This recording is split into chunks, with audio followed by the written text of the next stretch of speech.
Have to remember to slow down. Oh, My microphone's on. oh my.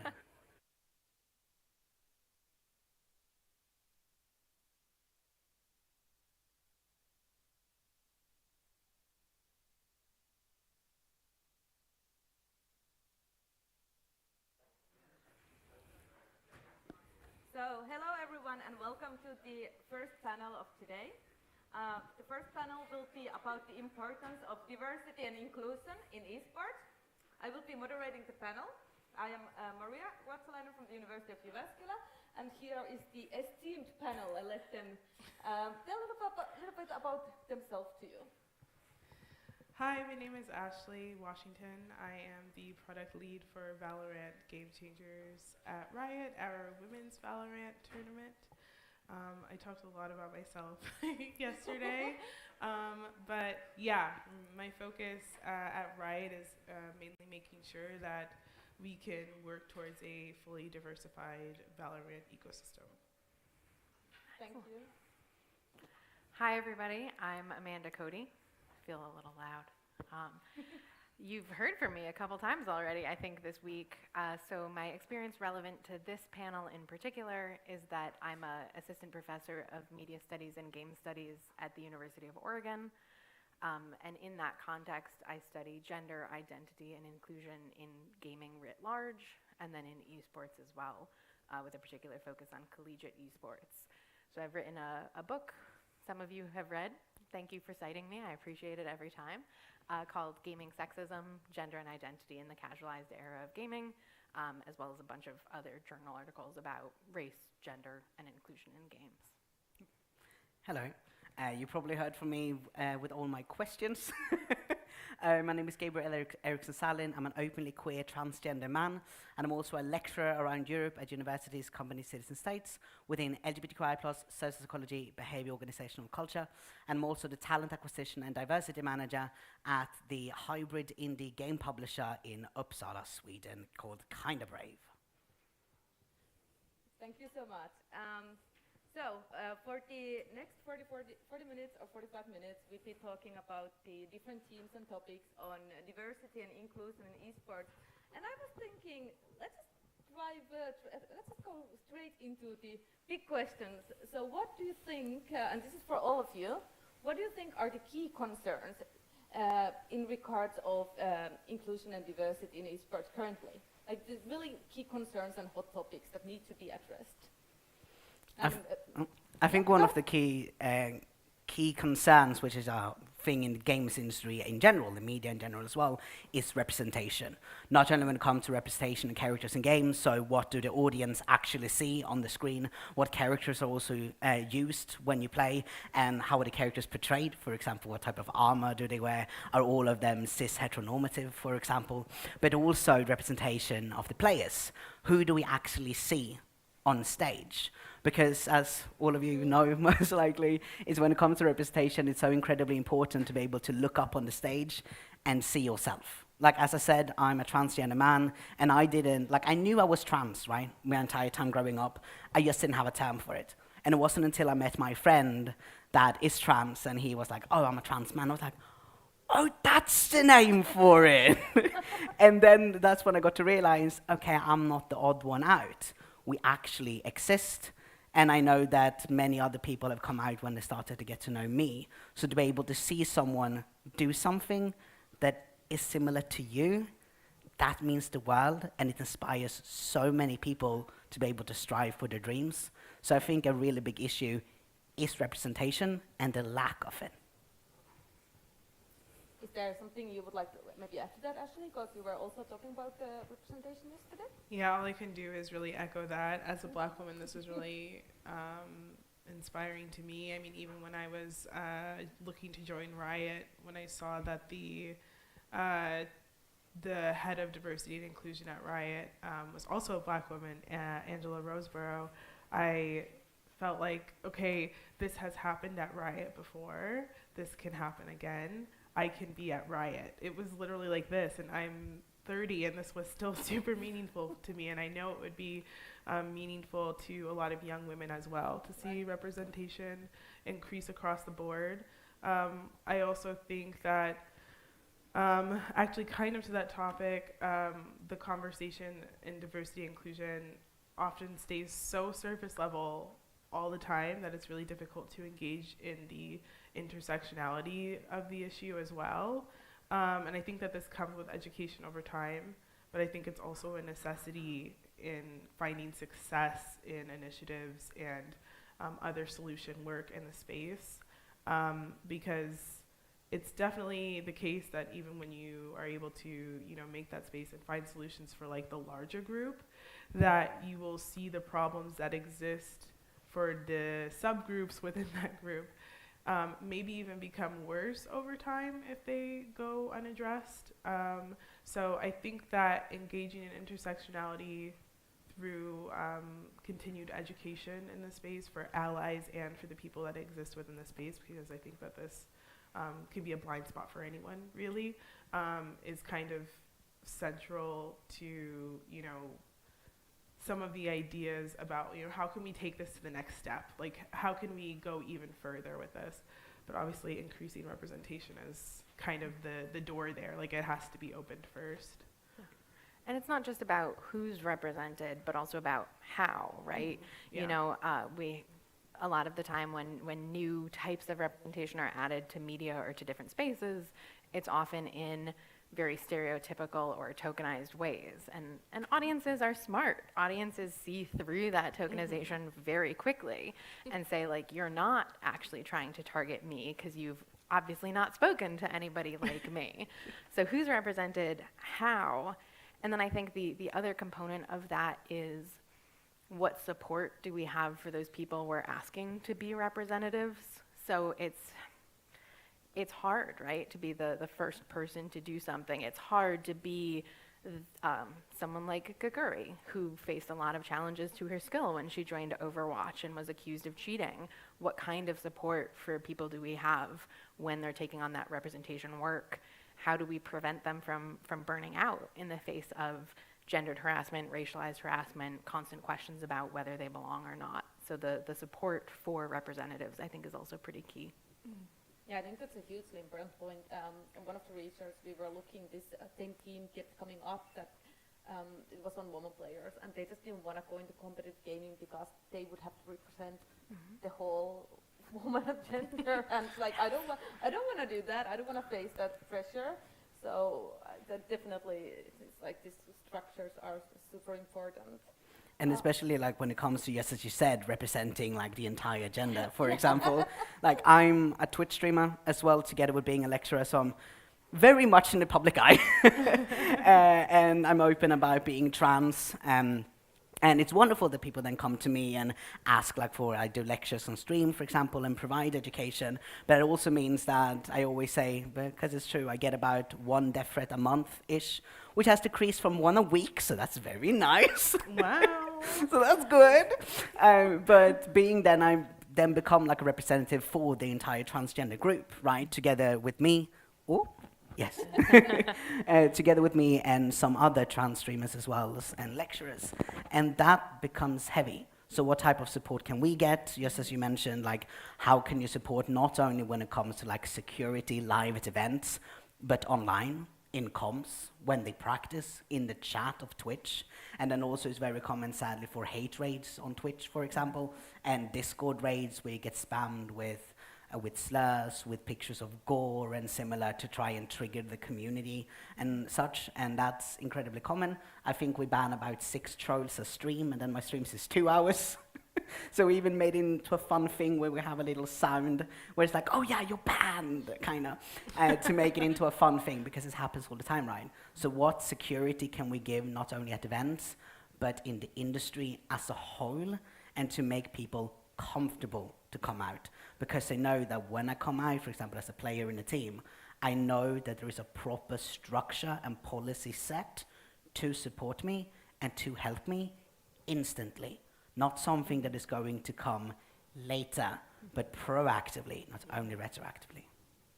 I think this also touches upon sort of really important topic on the kind of roots esports has in the game culture, and then also if we think about in terms of representation and what kind of representation we get, the sort of design side of gaming. Is there something that you think that it could be done on that side? Of course, adding representation, but also in terms of adding support structures, maybe?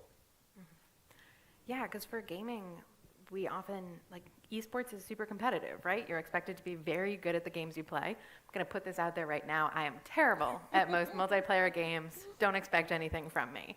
But if, for instance, I chose to stream, I would suddenly have to catch up to that level of skill and then, like, exceed it in order to to avoid facing things like gatekeeping. So support for people to be competitive or to be able to mess up.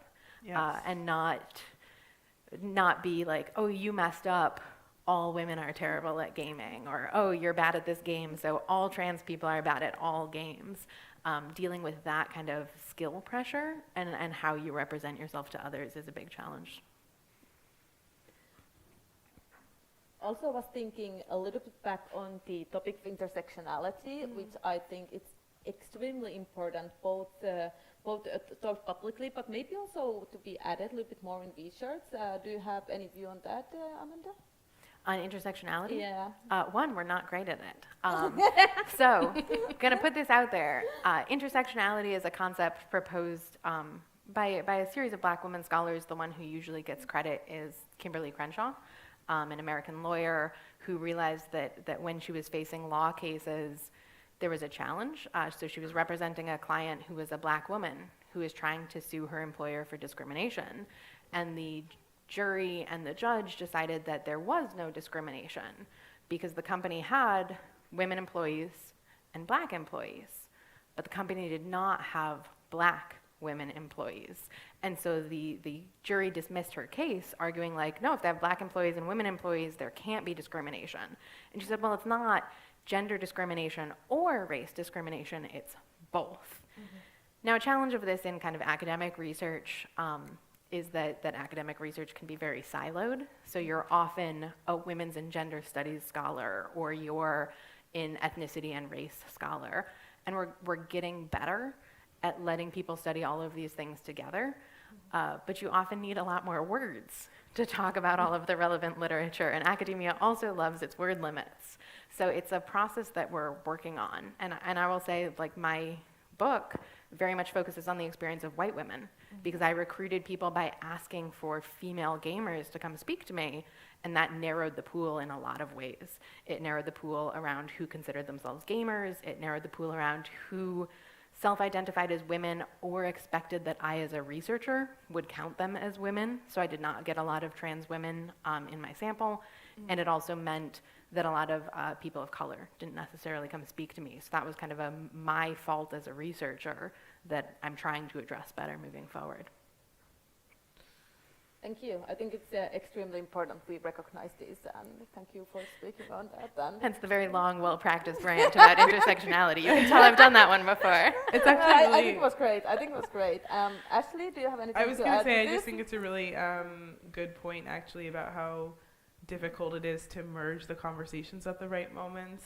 I find myself talking a lot about game changers and getting women into the game, but having to do a lot of my work trying to make the conversation intersectional off of the books, you know, trying to like do this kind of, it's hard to describe as my spare time because it's like also part of what I do for my job, but it's really like not done in the core space because there's like not a lot of room for that conversation or the solutions that are kind of required to solve those problems, because they do take an additional amount of effort. People already think of D&I as a lot of extra effort. And then when you talk about, okay, now that we have all of these women here, how do we find Black women? How do we find women that are representing Southeast Asia, for example? How do we like engage with the community in Africa a bit better, right? We talk a lot about EMEA, but I think we all know EMEA ends up being very EU flavored. And I mean, in Valorant, you have a really huge Turkish community, which is kind of a blessing in that respect, because we don't have to like go out of our way to include Turkey, but you have then the reduced participation from MENA as a result. And it's like, okay, how do we get MENA involved? It's like the time is not, somehow there's like this quiet understanding that there's not enough time to figure that out, that there has to be like something else done to you know, solve that riddle. And yeah, it might be word counts in academia, but it's like literally time and resources when it comes to like doing work with tournaments and D&I initiatives in the esports context, at least from the Riot perspective. I am putting in that time, but I almost wish there was a better, there's like a better way to integrate that in there, because you really have to like go out of your way to find those players, to like find their communities. And there's language barriers in there as well. It's one of those things that would just be so much easier solved if, like, I don't know, the representation was improved so that maybe I don't need to know like Turkish to engage here, or be embedded in a community in Africa in order to like actually find that esports community for women, you know. And it's so very, just to say that, yes, basically. It's very similar when it comes to talent acquisition as well. Like, for example, if we're looking at the people who are applying for games in the games industry, because something that we talked about previously is what I truly believe is that if we want to make esports more inclusive, we need to make the games more inclusive. How do we make the games more inclusive? We need to have a more diverse and inclusive workforce, right? That's what we need to do. But if we look at how the workforce looks like, especially when it comes to, for example, programmers, it is very difficult to find individuals who do not, are not white cis men, for example, to apply for those positions. And it's also then, we're looking at like, well, women in IT, for example, then we go into that whole discussion and that whole research as well. But that is absolutely a difficulty. How do we actively reach out? And we at Kind of Brave, we have a focus on sustainability.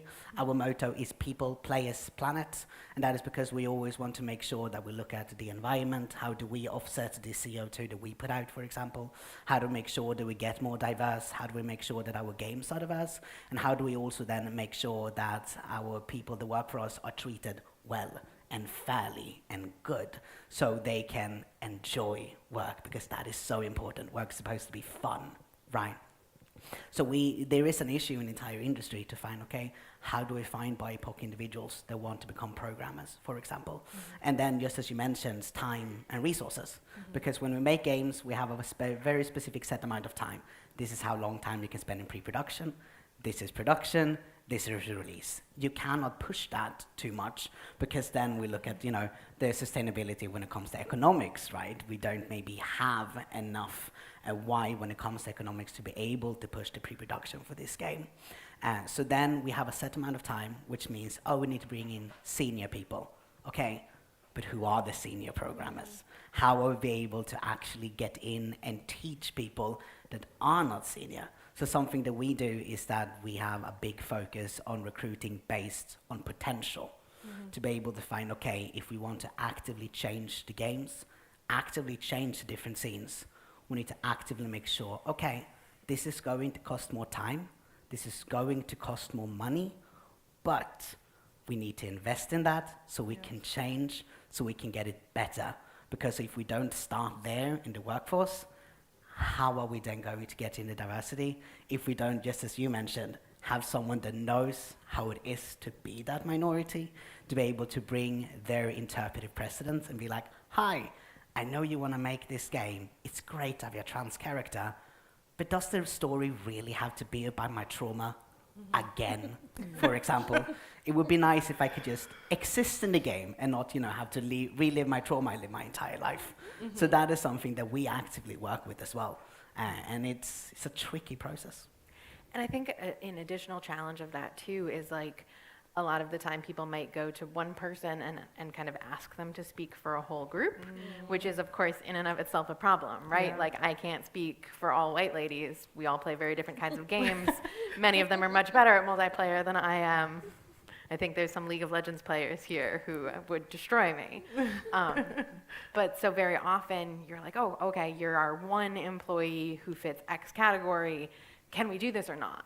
And so then you're putting, of course, a lot of pressure on that one person to be speaking for an entire group, for all women, all people of color, all trans individuals, like, and that's not sustainable either. So thinking about how you can get the same diversity of perspectives within groups that you're also looking for between groups, and what that looks like. And that's so important as well. What we do is that a little bit of a, you know, very happy for us, but we are very honored that the last month we are the world's first game company to be LGBTQI certified. which is absolutely amazing and so much fun. So we actively work with organizations such as RFSL, which is the organization when it comes to LGBTQI rights in Sweden, and we also work with organizations such as GamerX as well. Donna, that is an organization in Sweden that specializes on getting women and people identify as non-binary or other identities within the transgender umbrella to get into games and IT in general, and then also able gamers and similars as well. So we make sure that when we are trying to find interpretive precedents, when we try to find tips, tricks, get ideas, and then we actively reach out to them and be like, hi, can we get your thought on this or your thought on this? So currently we're looking at, for example, we're looking at part of recruitment process, like, okay, we'd like to track this KPI. How would you prefer that we do it? And try to gather as much info as possible and as much interpretive precedence as possible, because then we will find probably a common ground somewhere, and okay, nice, then we can go that road for the start. So I'm sort of picking on 3 or 4 things here that seem to echo in things all of you are saying. So what we really need is time, resources, but also connectivity. So creating this connection, upholding this connection between different communities, because that gives the access and resources alongside the sort of allocated resources. And this is true to an extent in both industry and academia, I think, here. But absolutely, it's something that really, I forgot the English term, but genomsyras. All your Swedes know the term, but it's something that is continuous in every single part of it. And not only in our fields, but if we look at academics as a whole, for example, they might would be, oh, we want to do this specific research. Yes, it's super important, but we don't have the finance. Right. So I want to backpedal a little bit our conversation, because the themes of toxicity and harassment came up, and I think it's not my favorite topic to discuss, but and hopefully someday it doesn't need to be discussed, but probably something we should discuss here and now. So Gabriel, you were telling your experiences on the harassment you experienced in Twitch.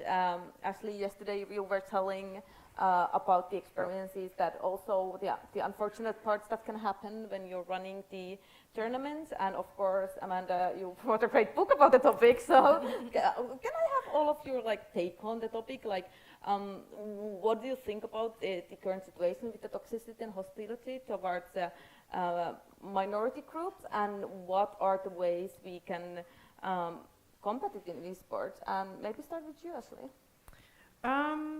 So for me, this is always a really complicated topic, because I think I'm a really big advocate for solving this thing in the whole industry on many levels. So I've also had a lot of negative experiences at work. Fortunately not at Riot, but there was a lot of pain leading up to my time at Riot. I think actually just before I joined Riot, I was very certain that I wanted to leave gaming because I didn't think I could make it work. And I got really lucky with this job. Sorry, I get very emotional about it. But when it comes to game changers, specifically, I'm always looking at how I can make the environment one worth being in for the players that join.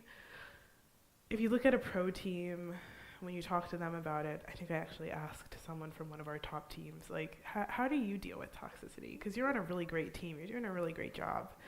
And she told me, I don't care what they're talking about in the chat. She's like, I'm not even paying attention. She said, I made my own safe space. I know I'm better than them. I don't care.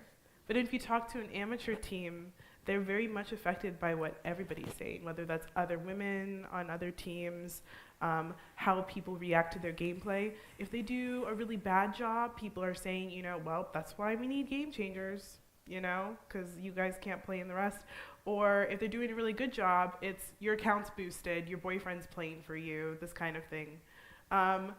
One of the things I'm always trying to do is figure out how we can do better, to create a space where at least the broadcast experience, so when they're watching, they're okay, because the chat is well moderated, for example.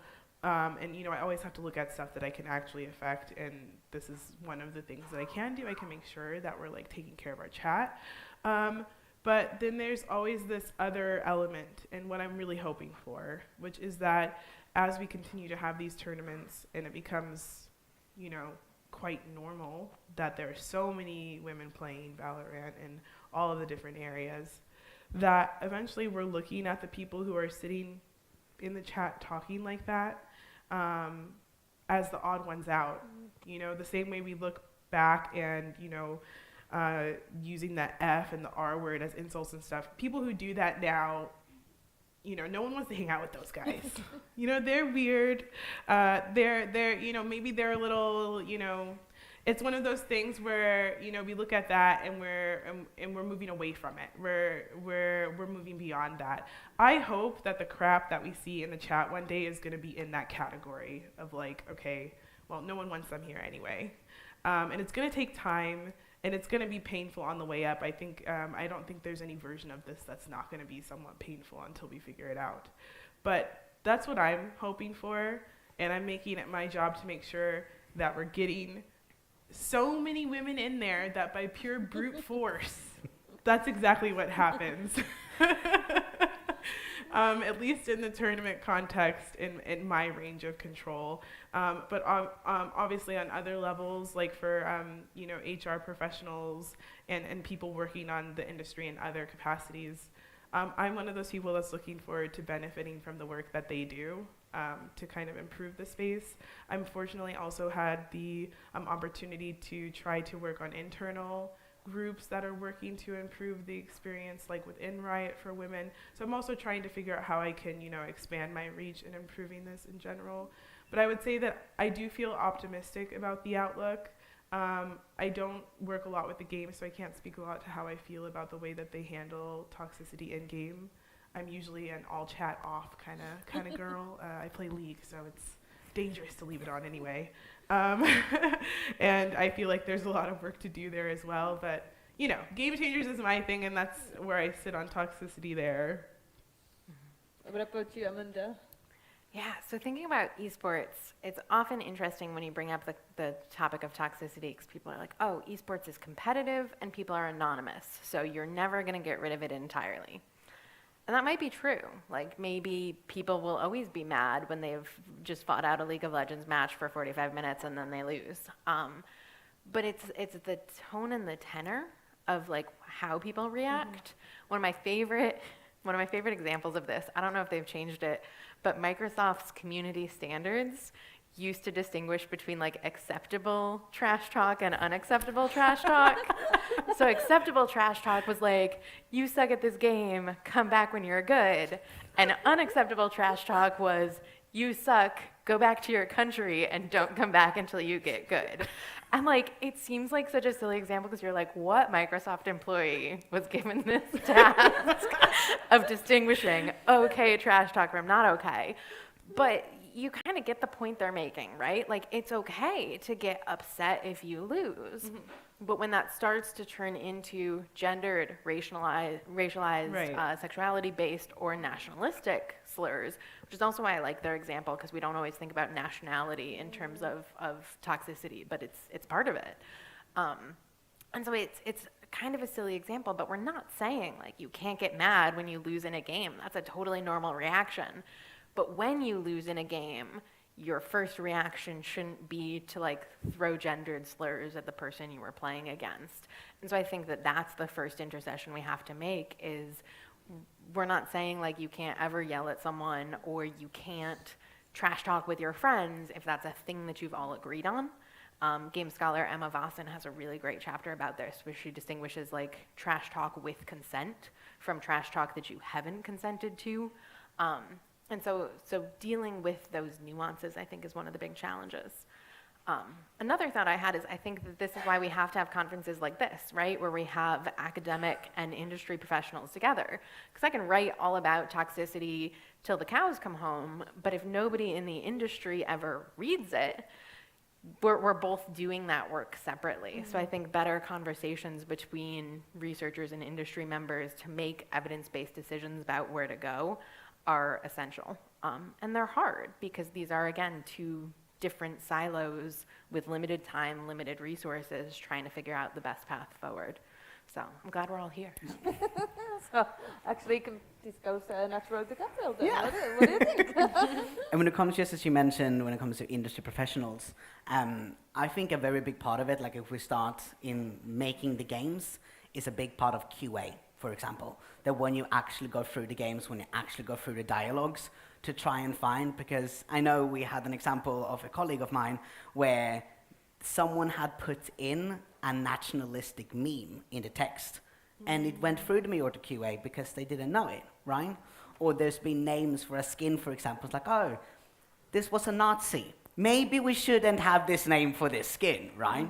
So to actively with QA take a look, okay, what names are we putting in? Let's do a Googling of this and be like, okay, I'm going to take an extra look at my colleagues' work, not because I don't trust them, I do trust them, but that we actively do quality assurance on each other as well. So you actively do it with a critical eye and see, okay, in the social sustainability aspect of it all, can we find any toxicity here? Because if we let toxicity through there, that is going to come to our players, right? Our players is going to see the toxicity. If it's an online game, their community is going to see the toxicity. That might become an internal meme or an internal joke, and then that is going to spread further and further to everyone that starts playing the game, right? And then we're also talking about toxicity when it comes to fans and such. For example, in Twitch chat, not only by moderating are you protecting the streamer or the player, for example, if we're talking esports, but you're also protecting the community when you put security in it. Because if you make sure to get out bad apples from that chat, you're actively going to change the behavior culture in that specific chat, which is going to make the community more inclusive, less toxic, and more welcome. And I think a thing there is a lot of people think that, oh, you only need like 2 moderators for this stream. Like I stream once a week, as I said, right? User stream free. I have 11 moderators. And every single time we have a little bit of a schedule that's like, oh, if you can take this slot this Tuesday, write your name up. And then we always have a backup mod as well. So then for my size, we have 2. But if we go bigger sizes, you need more moderators that are actively there, that are actively looking, and also make sure that you have proper policies written. So me being me and me being HR, I have a document for my moderators, right? That's like, hey, this speech is allowed in my chat. And then there's a whole policy of like 11 pages. But there then, if something happens, if something is written in chat, they actively have a guidebook to go to, search for that term and see, okay, is it showing up? And then they can actively make the same decisions, which mean we have the same motivations. For example, if something happens and we're looking at tournaments, for example, well then if we have the same motivation, the same document that everyone acts from, well then suddenly the communications and the community manager can be able to respond to things online, like Twitter posts or Reddit posts or similar, because we have the same motivation for this, or our action, already set and ready and done.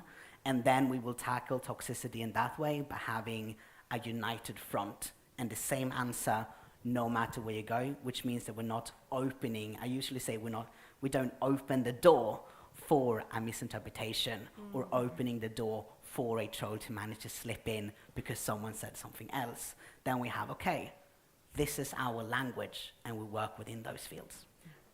I really feel like we are coming again and again back to the sort of a fact that, again, we need resources. So it's really to sort of, first of all, of course, recognizing the importance of these issues and what are the key issues as we discussed, but also recognizing the fact that there needs to be resources, and there needs to constantly be, when we looking to recognize these issues, the kind of a nuanced take and actual resource put in them, because otherwise we might end up losing people very early. That would be such a great resource for esports, and it would often be those that come from minority groups, because they are the ones who have to deal with the problems of toxicity. So given this, if you would have to define sort of one thing that is really important when we are looking at this way forward with the better, more inclusive and more diverse esports, what would that one thing would be? And who wants to go first? I think that a change in perspective is kind of needed, because D&I and the things that help improve that, they're never going to be like the big money makers. I'm not saying that no one's ever going to watch Game Changers, because that's we've shown that people are going to watch Game Changers. I'm already watching. Yeah, people are going to watch. We broke a viewership record with this.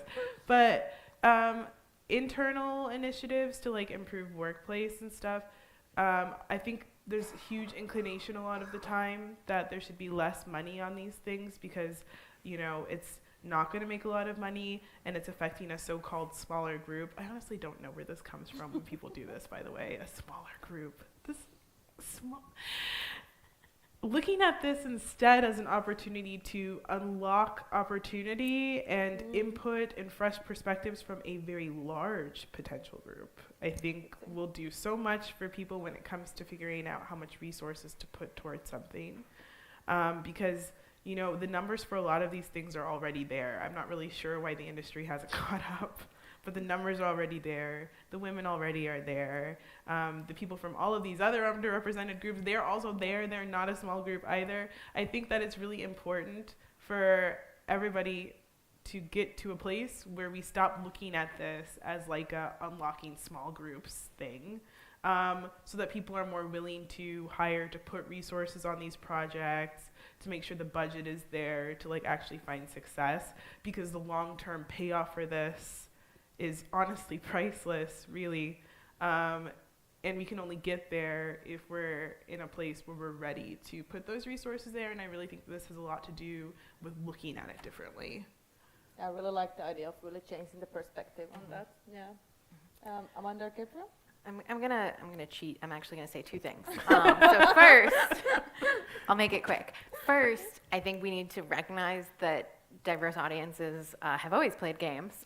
They have often been less visible out of their own self-protection. Like if people don't know you're a woman on the internet, they can't be rude to you as a woman on the internet. But so recognizing women, people of color, trans individuals have always played games and have always been there, and highlighting that history can help. But the other thing I think we need, and my cultural studies background is going to come through here. They cut me off. Censorship. You're done. I think we need to value more kinds of labor and recognize that the work of DEI is work. You know, a lot of moderating responsibilities go unpaid or rely on volunteers because we historically haven't seen that as work. The emotional management, the affective labor of dealing with DEI and dealing with people insulting you and dropping death threats on you all the time, which I don't know how you do it. But that's a work, right? And that's these positions need to be adequately supported and paid and valued for that labor, even if it's a kind of labor we haven't historically seen as such. I completely agree with all of you, and so I'm gonna take a different route. Ooh, I'm gonna take the HR route, but I think something that is incredibly important to change this and work with this is to have I'm gonna say a word that a lot of people don't like, but policies and guidelines. We need to make actual structures, because if we have structures and guidelines, people always have some place to turn to. However, it is incredibly important to not let these structures be like, oh, we've always done it like this, so we're always going to do it like this. No, be critical of your own structures, be critical of your own guidelines, and make sure to revise them at least once a year, together with the managers as well. Not only HR, not only CEOs, but all managers that are involved in that, for example. Make sure to take an actual look at it. So, for example, what we do is that we at HR, for example, if I've written a guideline, for example, before we send it out to everyone, we send out to the managers and CEOs and be like, hi, is there something here that you would like to add or change? And then when we've done some changes, and like, hi, we've revised this now. Is there something you would like to add or change? Just to make sure to continuously have that discussion, because a QA manager is going to know things that the CEO doesn't, or that we in HR don't. So it's important that we can work together to create these policies and then guidelines. And then also in Sweden, we have a lot of regulatory laws, for example, that we need to have a group of individuals at every work site that actively take a look at the work environments at work. And also when it comes to like the physical work environment as well, like the ergonomics and similar. So we always need to have a group that's made up of a certain amount of people to actively take a look at this, and they need to be involved in decisions that we make. So actively involve them and be transparent as well. So then when something happens, we have some place to go back to, and we know that it's updated. And if it's not updated, okay, let's take another look at it and make sure that it fits. And then every time we use it, we'll be like, oh, maybe this didn't work this time. Okay, let's take a look at that specific part then, because then we will have guidelines and set, well, guidelines. Set guidelines so we can always return to, meaning that we can have a coherent work within all of the groups, meaning that we can get a coherent employee branding and then a coherent culture and so forth and so forth. So I think that is incredibly important as well. Thank you. So you heard it here first. This is how we fix the esports.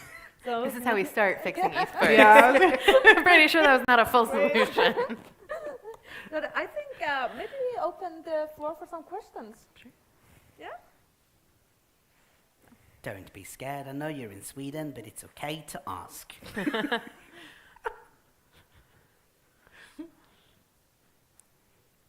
No questions?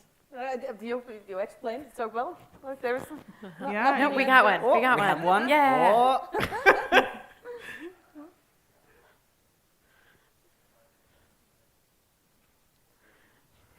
I'm not sure. Hello. Oh, thank you. Thank you so much. Marcin Lipski from FitGamer. Amazing kind of attitude to have in the face of the problems, basically. So that's just great. Like, it's just really good. I just have one thought that, do you think, kind of opinion question, basically, do you think that maybe there is a chance, because it's such a young industry, but also such a young population we're looking at mainly? Like, I know, average age of the gamer is getting just every year older, obviously, but still, it's still young. We can change that maybe also culturally, because I played tennis, football in Germany. I played other sports, and kind of especially on the aspect of the toxicity, which I like that Amanda said there, that it's not just that being negative or angry is the problem here, right? There's a specific problem to it that I really like that you pointed it out. But like you go to the local football club in a small town anywhere in most European countries, let's just be honest, and it's not nice. And these are and I went. It's not, just to be very clear, football in Germany. A lot of women play it nowadays. I had a friend. I went and watch it. The women are as bad as the men, and you know what I mean. So obviously there's something more. It's not just the online blanket that you can't see each other. Of course, that makes it worse. And it's not just that it's esports and it's digital and technology, scary. But maybe that's like a chance of a bit of a larger shift to not have that issue in other areas. I think that absolutely there's a cultural part to it. And then we're talking more like social group culture. So we're talking, for example, gamer culture then, we would call it. And I know there's a great study, I sadly do not remember who it's made by, but it's called Tits So Get the Fuck Out. Pardon my language. But it's a really great study that looks at that, okay, what is specifically gamer culture and what does it come from? Like, how old is the basis of it? And it's shown that it comes from a long time ago, right? It comes from multiple years ago, where when games started, they were more popular, it started to become, okay, now we're starting to establish the culture. And since, just as you said, the industry is young, we can still see those marks fresh in the community, in the culture. And I personally do believe that as the industry grows older, like, we are starting to come that the first people are going into retirement. Like, that's how young the industry is, right? So as more people go into retirement and more people get into the industry, and as I talked about before, if we actively make sure to get in diversity into the industry, then we are going to be able to change the culture and then change gamer culture as a whole to make it more inclusive and make it more diverse. But it's gonna take work, it's gonna take time, but I do think that we are getting to the possibility when it comes to simply age, the shift, where we are starting to have the possibility to here comes the shift in it, yeah. And obviously, this is a broader cultural issue, right? Like in gaming, it's trash talk. In hockey, it's chirping. Like you insult everyone. But games, part of why I spend so much time focusing on and talking about games is because they're such a huge part of culture and only rising in terms of how much they affect culture. So all culture is constructed if my work can help shift this one part of it, and we'll see if that can permeate out to others that are in need of it as well. That's kind of the thing that keeps me going when people are being terrible. Like, oh man, like what CEO messed up this time? Nice that I still have a job, but man, we could change this. Yeah, it's definitely not the only problem. But if we can get game culture to be more inclusive, to be less toxic, and research suggests we can, in communities that don't allow for bad behavior, it occurs at a much lower rate than communities that are very laissez-faire and we're just hands off, you can do whatever you want. And so if we can shift this culture, which influences so many other things now, sports, movies, etc., that's one step towards also shifting those, right? Anything to add, Ashley? No, I don't have anything to add. I spend a lot of time talking about the culture that exists around this. I do think that part of gaming's issue, so to speak, is that it's also chronically online, and online culture also sucks. And it sucks in a way that seems almost impossible to fix when you consider how much of it is supported by like the people who run those platforms. I mean, Twitter is a cesspool. I think a lot of us really rely on it for community, for example. But like, so do gamers. And I would say that platform is showing itself to not have a huge commitment to trying to reduce just the general nature of toxicity there. So like, how much success can you expect trying to push for, less toxicity in a space that thrives on a platform that doesn't have any commitment to becoming less toxic as well? So like for me, especially in trying to solve these things, I always try to look for those like key spaces that are easier to influence, to kind of try to at least create a better experience, for example, around the tournaments, around the stream, stuff like that, rather than looking at large-scale cultural moves, not because I'm a pessimist, but because I try to be somewhat realistic about delivering results. And I mean, come on, are we gonna fix the internet? I don't know if we're gonna fix the internet. I think it's broken. So I don't know. I guess I'm a little bit of a cynical perspective on that, but I do think that there are ways to make that conversation at least more palatable. Like you said, people are always kind of gonna talk, but I think that there are more like sportsman-like friendly ways to do that talking. And I mean, it could also be about like just pushing for that, pushing for no character assassination when you're mad, that kind of thing. Like it's team versus team, cool. This person in specifically is a useless person, not so much. Like, how can we make sure that this is the kind of, toxicity that we have, rather than the toxicity that makes people wonder if they should even be in a scene to begin with. Right, similar thing Amanda was Yeah. mentioning earlier. It's really important, yeah. Did anyone look at the Microsoft community guidelines? Does it still say that? It's my favorite. I'm not sure. I moved to PlayStation. So, Tom had a question, and did somebody had a question? Okay, there's Dave. Tom can go first. Hello.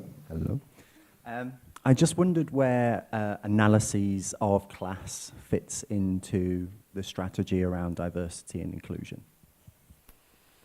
Did you say class? Class, yeah.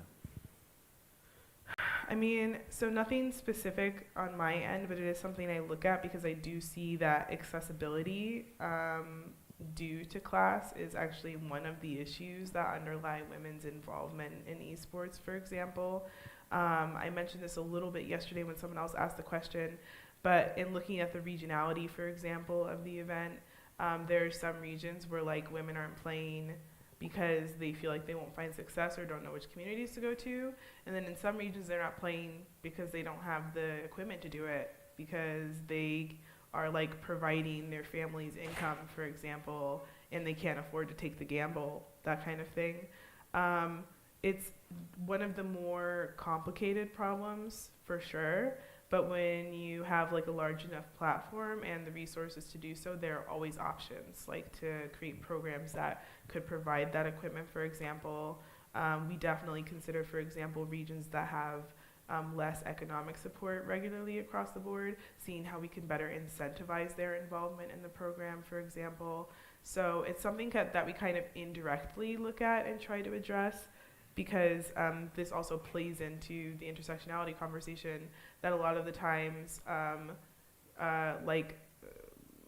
players of groups that are not, I guess, like white in an EU, for example. I say white in EU because a lot of times it's also like Eastern Europe and stuff as well that's struggling. But like looking at this and trying to see that maybe the lack of participation there might be that is something that we definitely have to consider when trying to like increase the participation as a whole. So it does come into play a little bit. And when it comes to, for example, class or talent acquisition, for example, it's the same, similar there, that people don't apply because they're like, oh, I'm not good enough because I haven't maybe gone to X school, for example. But I think it's important for people to know that when you apply for a job, I mean, education can be nice, but it's not a make or break it. If it's an artist, I'm going to look at your resume and then I'm going to look at your portfolio. And it's your portfolio that decides, right? You could have gone to the most amazing school, or you could have painted in your home for 10 years. If you're great, you're great. Right? That's the thing that really matters. So for people to apply actively, but also a thing you can do if you are working within HR is that when you write an ad, write it instead of using like senior programmer, just write programmer. Because a lot of minority people are not going to apply, for example, senior positions because they don't think that they're good enough, even though they absolutely are. Now, yes, that means you're going to have to get more work because there maybe are going to more people that are not relevant for the position, for example. But you're going to get in more minorities because you're actively like, you are good enough. It's just society that's imprinted in you since you were young that you're not, but you are. So actively do that. Actively make sure to use language that is not too complicated, for example, unless it's vital to the ad. Make sure to not have it too complicated. Make sure that if it's like, oh, you need to have this for the role, you're not going to need more than 3 or 4 things that is vital to the role. You might think that things are important, but they're not vital. So really break that down and make sure when I'm writing this ad, do I get a picture of who I want in my head? Okay, then you're probably included unconscious bias.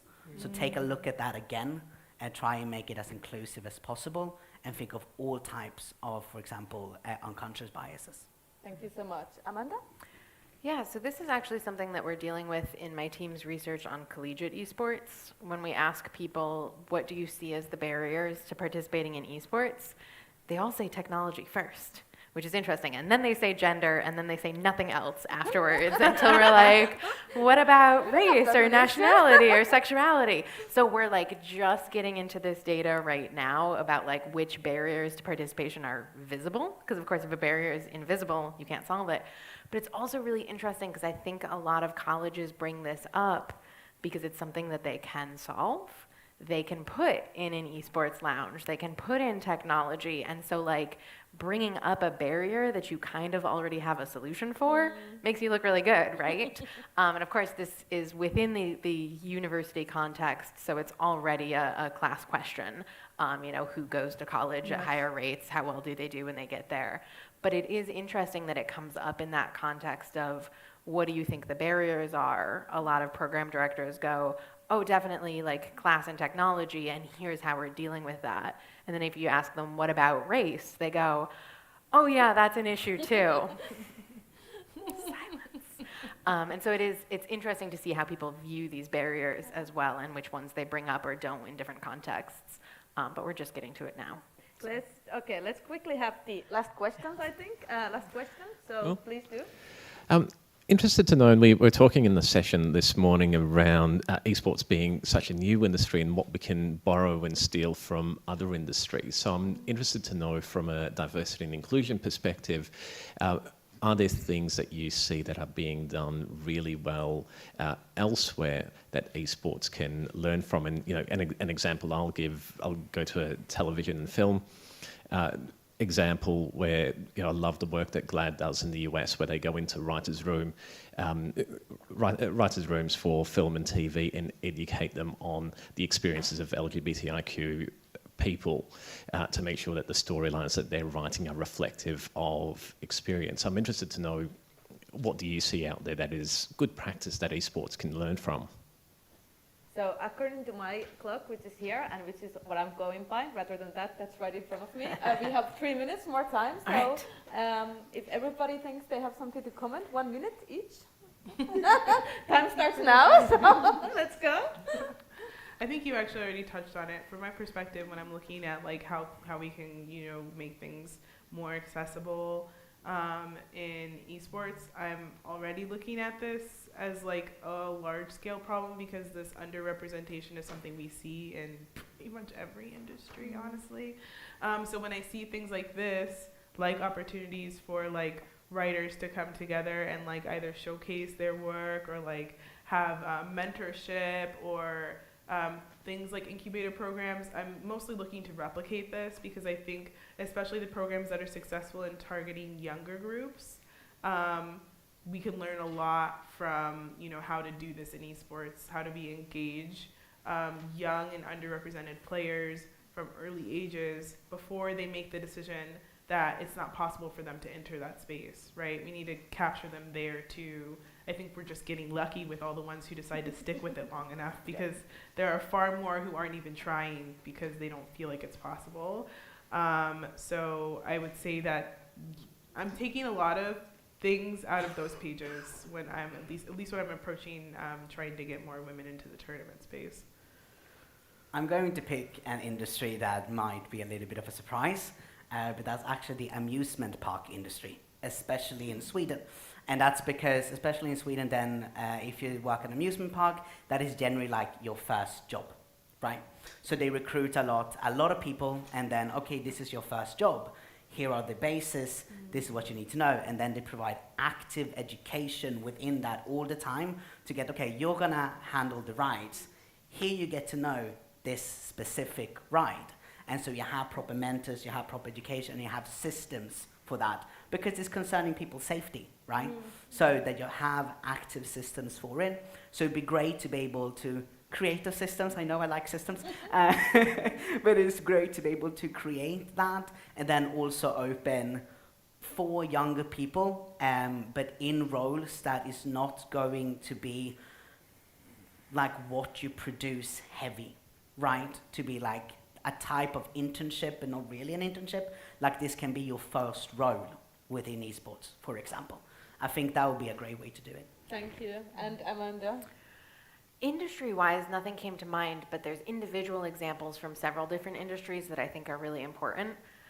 The work of diversity, equity, and inclusion, DEI, often falls on already marginalized people to advocate for themselves. And so the example that came to mind were all the moments where people who had privilege have used that to bring others up with them. So I'm thinking about the small handful of Hollywood actors who reveal their salaries and take pay cuts so that their female co-stars can be paid the same as them. Or at my own university, both the men's and women's basketball teams are very good.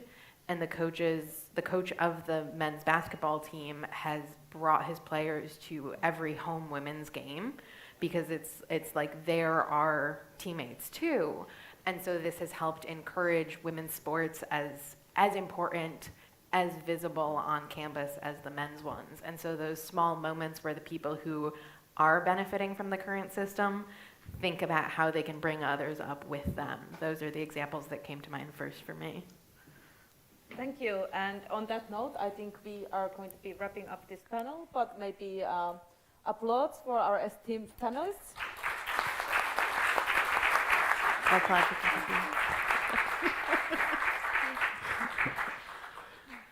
Yep. Thank you. Thank To the coffee.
Well, that's Okay. work.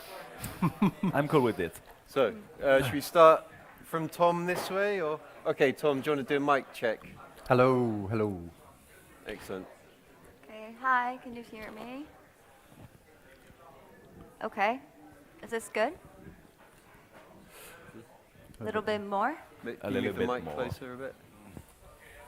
Okay. Yep. Yeah, Prince, can you hear me? Perfect. You're the man. Okay, so I'm just going to start talking and going on until people tell me to stop, and if it's working, I don't know. It's starting to work now. Yeah, there we go. Check. Oh, yeah, 1, 2. check. Yeah. I'm a music star. Check. 1, 2, check. I've never done that in my life, but it's quite, quite seen that. attractive, isn't it? Weirdly kind of attractive. Yeah.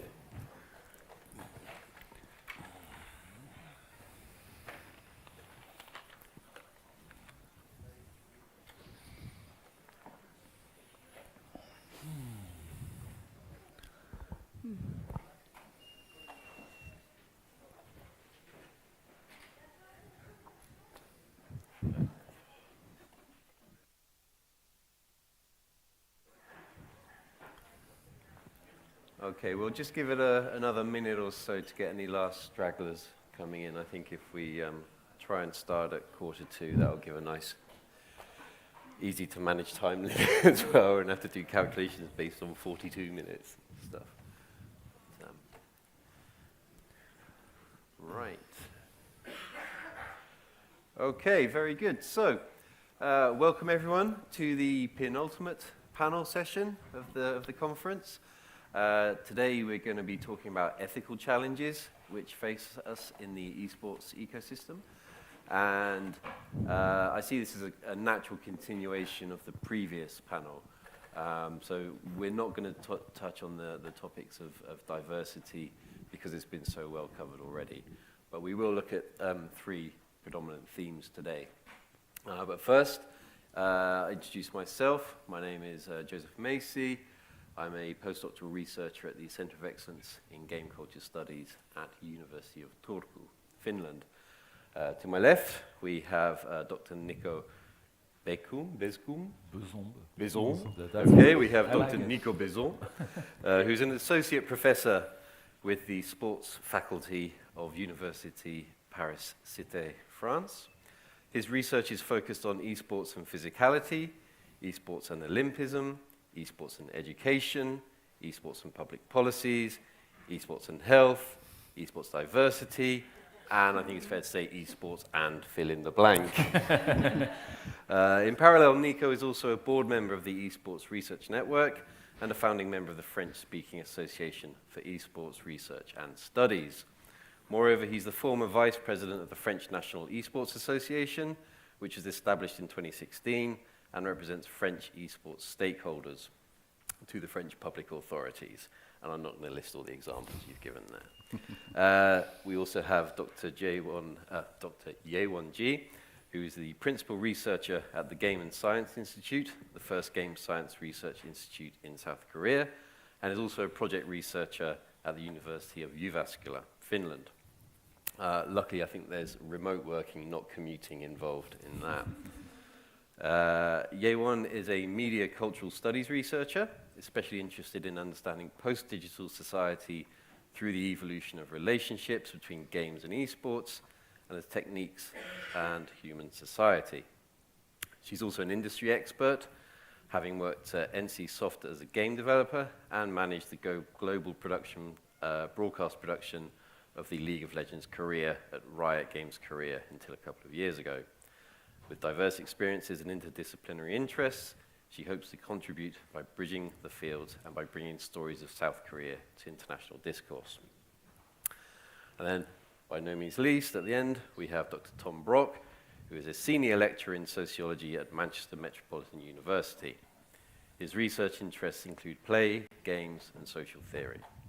He has authored publications on esports, player skill, failure, labor, and digital games consumption in peer-reviewed journals, including Games and Culture, Information, Communication Society, Journal of Gaming and Virtual Worlds. He has also published widely on social and political philosophy in journals such as the Sociological Review, Journal for the Theory of Social Behavior, and the Journal of Critical Realism. Tom is the reviews editor of the Journal of Consumer Culture and has recently completed his latest book, Welcome to Social Theory, which will be published by Sage early 2023, and unfortunately he's not selling copies here today. It's not yet available. So, like I said, I see the current panel as an extension of the previous panel discussion, and as such we'll be focusing on several kind of core themes of ethical challenges related to esports, the first of which is sports washing, or esports washing in this case.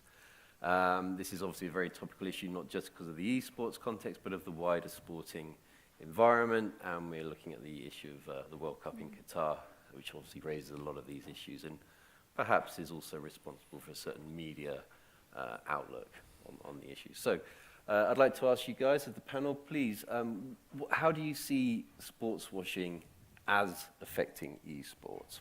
Does it offer challenges, or is it something actually we don't need to be worried about? Who wants to start? I go? Yeah. Okay.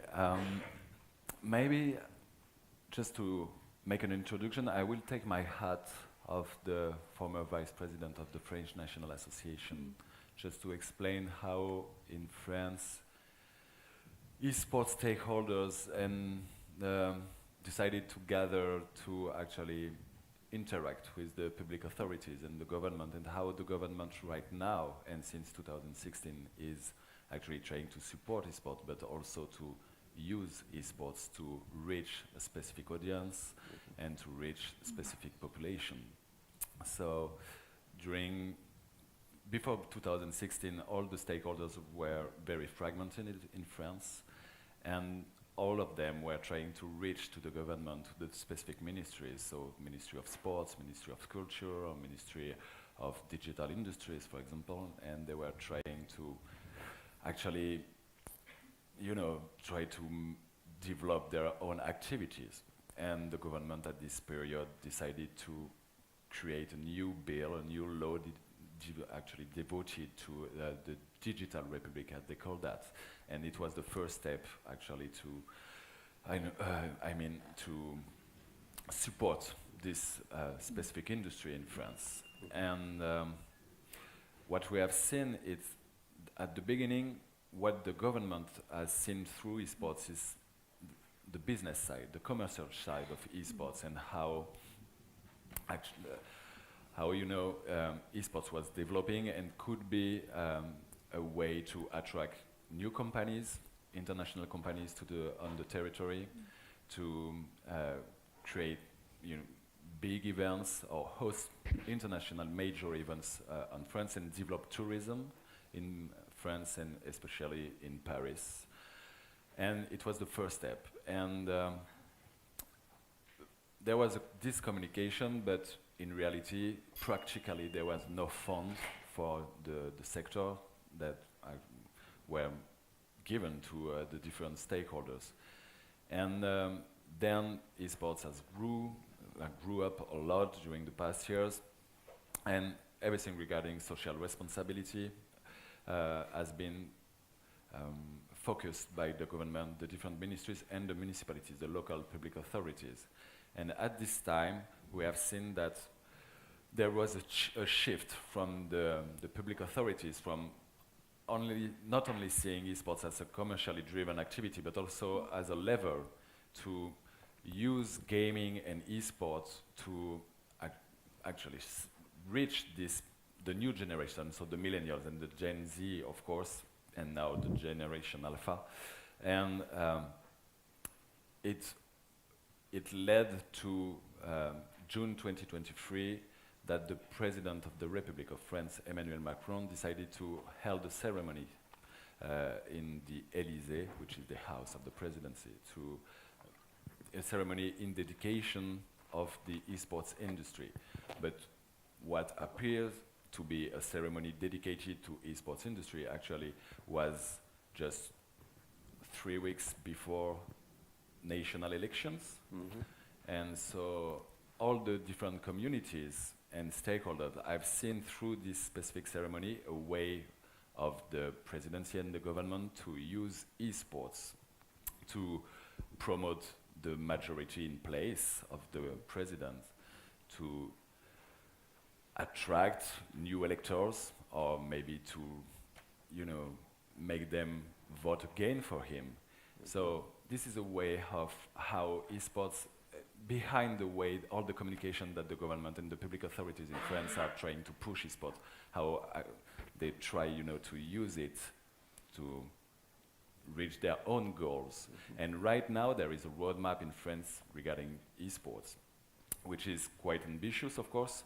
There are 4 axes, 4 different themes regarding esports, and everybody is trying to get in this direction, but since there are no fundings, no financial and economical resources that are given, so no state fundings for the esports sector, so behind this communication, in practice, there is nothing that has been made, but every time that one minister or the president can make a selfie with any esports personality, it's always been made. I think that's really important, what you say about how, because when we think about sport washing, we also think about these kind of cultural clashes of within one culture and one kind of external culture. And it's also interesting the way that sport washing is used internally within a culture, intergenerationally perhaps. Sure. But you mentioned there that in France, or by the French government, esports was seen primarily as an economic vehicle, or an economic phenomenon, and then also as a way of reaching these other generations. I'd like to ask Yewon, how is it perceived in South Korea, or what is the role of esports do you see in South Korea from the government perspective? I think it's pretty much similar how the government treats esports and how they are utilizing as a way to reach out to the younger generations, or how the politicians are using esports as their personal image. And while I was thinking about the concept itself as a sports washing or esports washing, and I look back at myself, and I felt like I also esports washed myself. So I was a game dev and a game researcher, but I kind of washed my identity to become an esports person. So I'm here. I'm able to reach out to you guys today. And also the other point is that the specific situation why we are actually talking about this esports washing today is more of a geopolitical relevance issue, because in South Korea, the way the specific reason of the globe at this time is perceived is very different from how it is perceived here in Europe. So South Korea had just signed MOUs with Neom City on construction, and the country seemed like an economic benefiter to us in Korea. But then when we think back during the sports development, and there was China, and the relationship with China and Korea was more of a struggle for us in Korea. But then those kind of stories never really traveled abroad a lot, and there is a subtle example that I want to talk to you about today, is that when I was working in Riot Games Korea, and during COVID, and we weren't able to travel players into one places, and we did a small event match with China. It was a 2020 Mid-Season Cup, and because they could not play in the same network condition, we forced the ping to 35 millisecond using the outside tool that was not actually the central didn't like it at first, but then it was Chinese sponsors aiding us with all the financial benefits, and that seemed like a good idea then.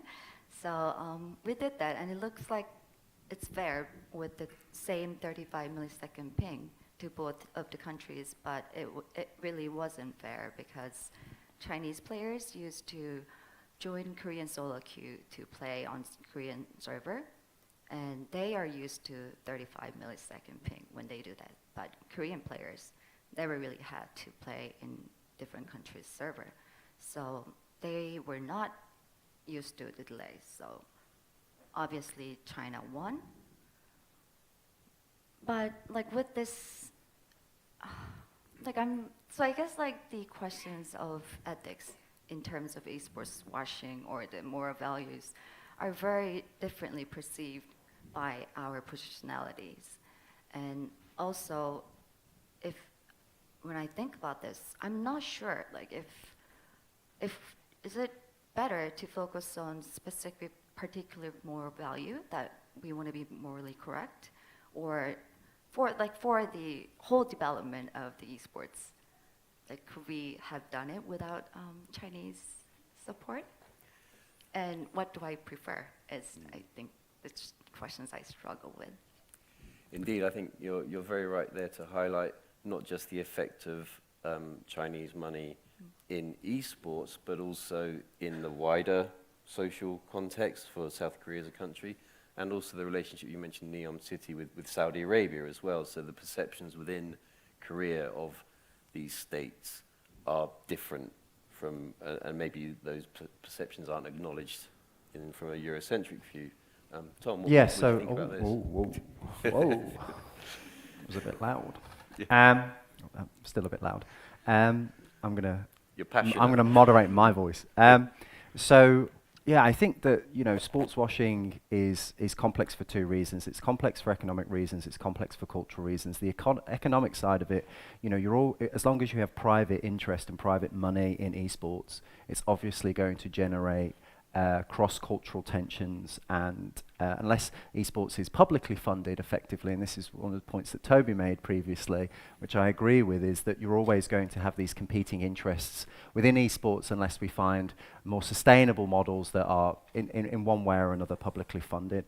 What I think interests me more so from an ethical standpoint is almost the danger of a clashing of cultures that we're seeing, and I think this is actually manifesting itself most prominently in the context of Qatar and the World Cup at the moment, and the sports washing context kind of reflects that for me, is that you have a tension between how we understand values within so-called liberal democracies and then other parts of the world.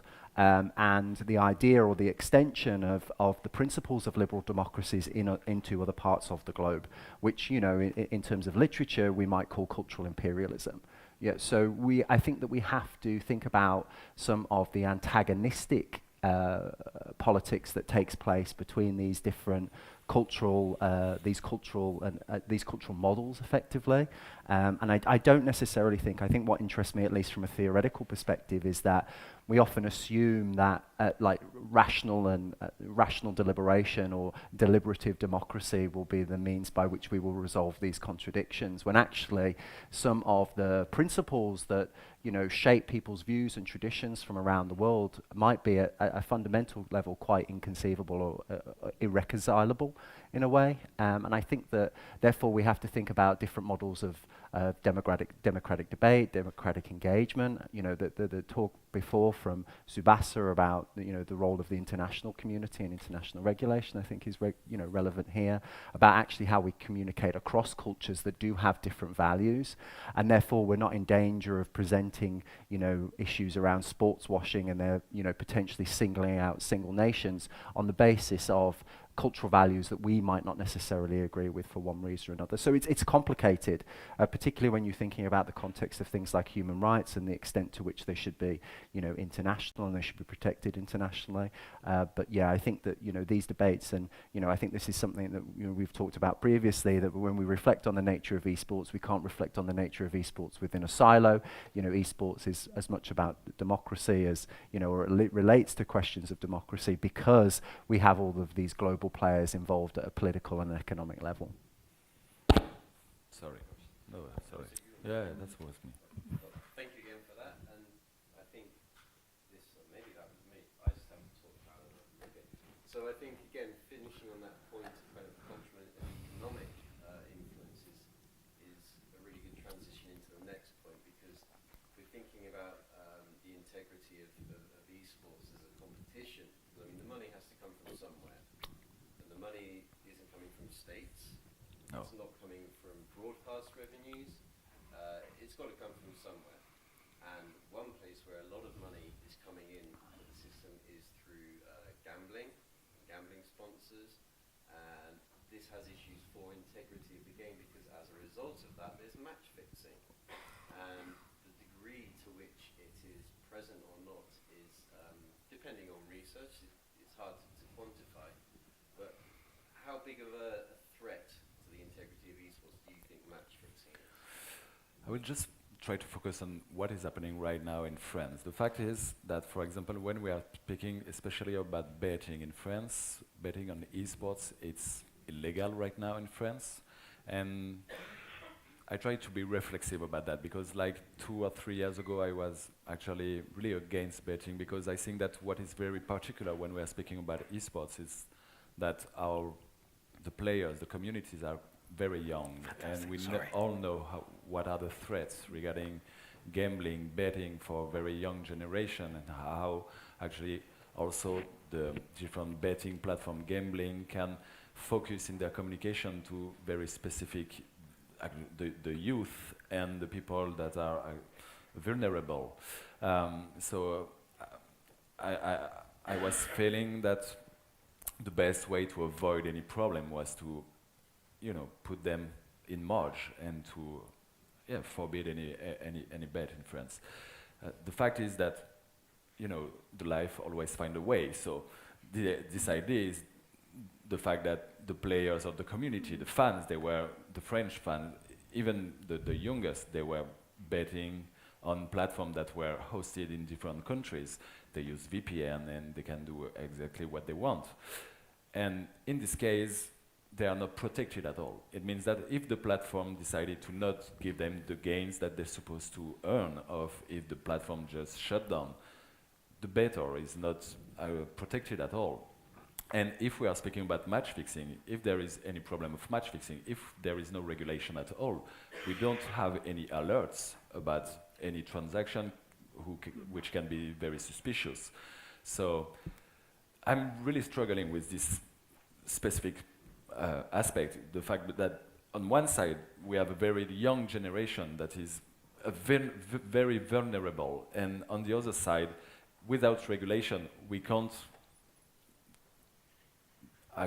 we can't regulate how it works, and we can't protect the players and the fans and the bettors, and we can't protect them protect the players from match fixing. So this is something that is, in my opinion, very delicate right now. And I think that we need to think about that in France right now. But I want also to push about, to speak about the fact that there is something about the sponsors and how in some countries, I think it's in Spain, some major athletes, sports athletes, and now maybe esports athletes are not able to do advertising for betting. Which is in France authorized. So betting is not authorized but for esports, but the players can actually do advertising for betting platforms. And this is what I can see on the social networks, how some content creators, major players, very famous, show how they how they bet every week, but some very huge amount of money, because for them it's not that much. And then it's for the young fans, it shows them that actually 300, maybe 500, or maybe 1K euros, it's not that much, but of course for these young fans, it's a lot. So there is something about also to be a role model, what you try to diffuse around your communities. So these are the things that actually come to my mind when I'm speaking about that. Sure. I mean, as far as as far as I understand, I mean, betting is a part of many sporting cultures and fan cultures around sporting. So I think it's almost impossible to kind of prohibit betting on esports. As you said, there's a certain kind of protection element. But there's not just betting involved in esports. I mean, gambling is used, as you mentioned, in sponsorship and stuff, but gambling is also being used to kind of drive engagement through games. And yeah, when we were talking last night, and I think this is a really good opportunity to show how gambling can be used in the context of games with much wider ramifications than just within esports. I'm sure you know what I'm referring to. Yes. Yeah, I think how we approach gambling in games is very much different by countries too. So I know that some European countries try to regulate root boxes or something similar to that with the gambling perspective, or some countries do not agree with that. And like in Korea, we usually take a special game-specific law approach in legal systems, but it hasn't really been very effective. And I think those are happening because what esports or gaming transformed whatever was existing is they have such a powerful capacity to do that. And the League of Legends Korea's main sponsor is a Uri Bank. It's a very popular bank in Korea. And then their savings account product is pretty interesting. They offered a special savings account for League of Legends fans.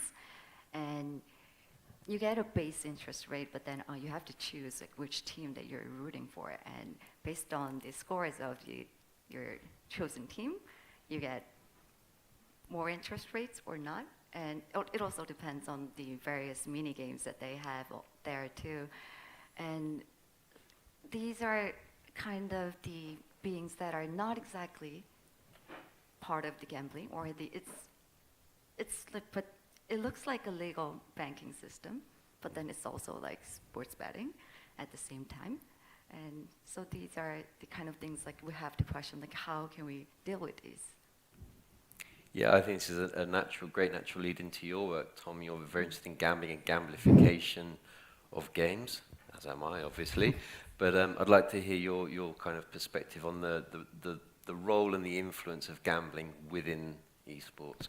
Yeah, I think that it's just more general than esports. I mean, esports is a small part of it in a way. It's that gambling is fundamentally transformed the production and consumption of digital games, and the reason for that is because the monetization models of games have fundamentally changed as a result of platformization and a platform economy. So what you've got effectively is two really emergent trends that are changing how games are being produced, because they monetize through gambling mechanics. So we talk about the gamification of games, and really what it is, it's a historical moment. So you can look through the history of how games have been monetized in various ways, from kind of putting in £1 in a machine, to kind of buying a product off a shelf, to moving towards a more service model through like the World of Warcraft subscription model, to this gambling moment whereby the monetization is a way of trying to effectively produce I would like to say cheap, skins, for example, within games, and selling lots of them.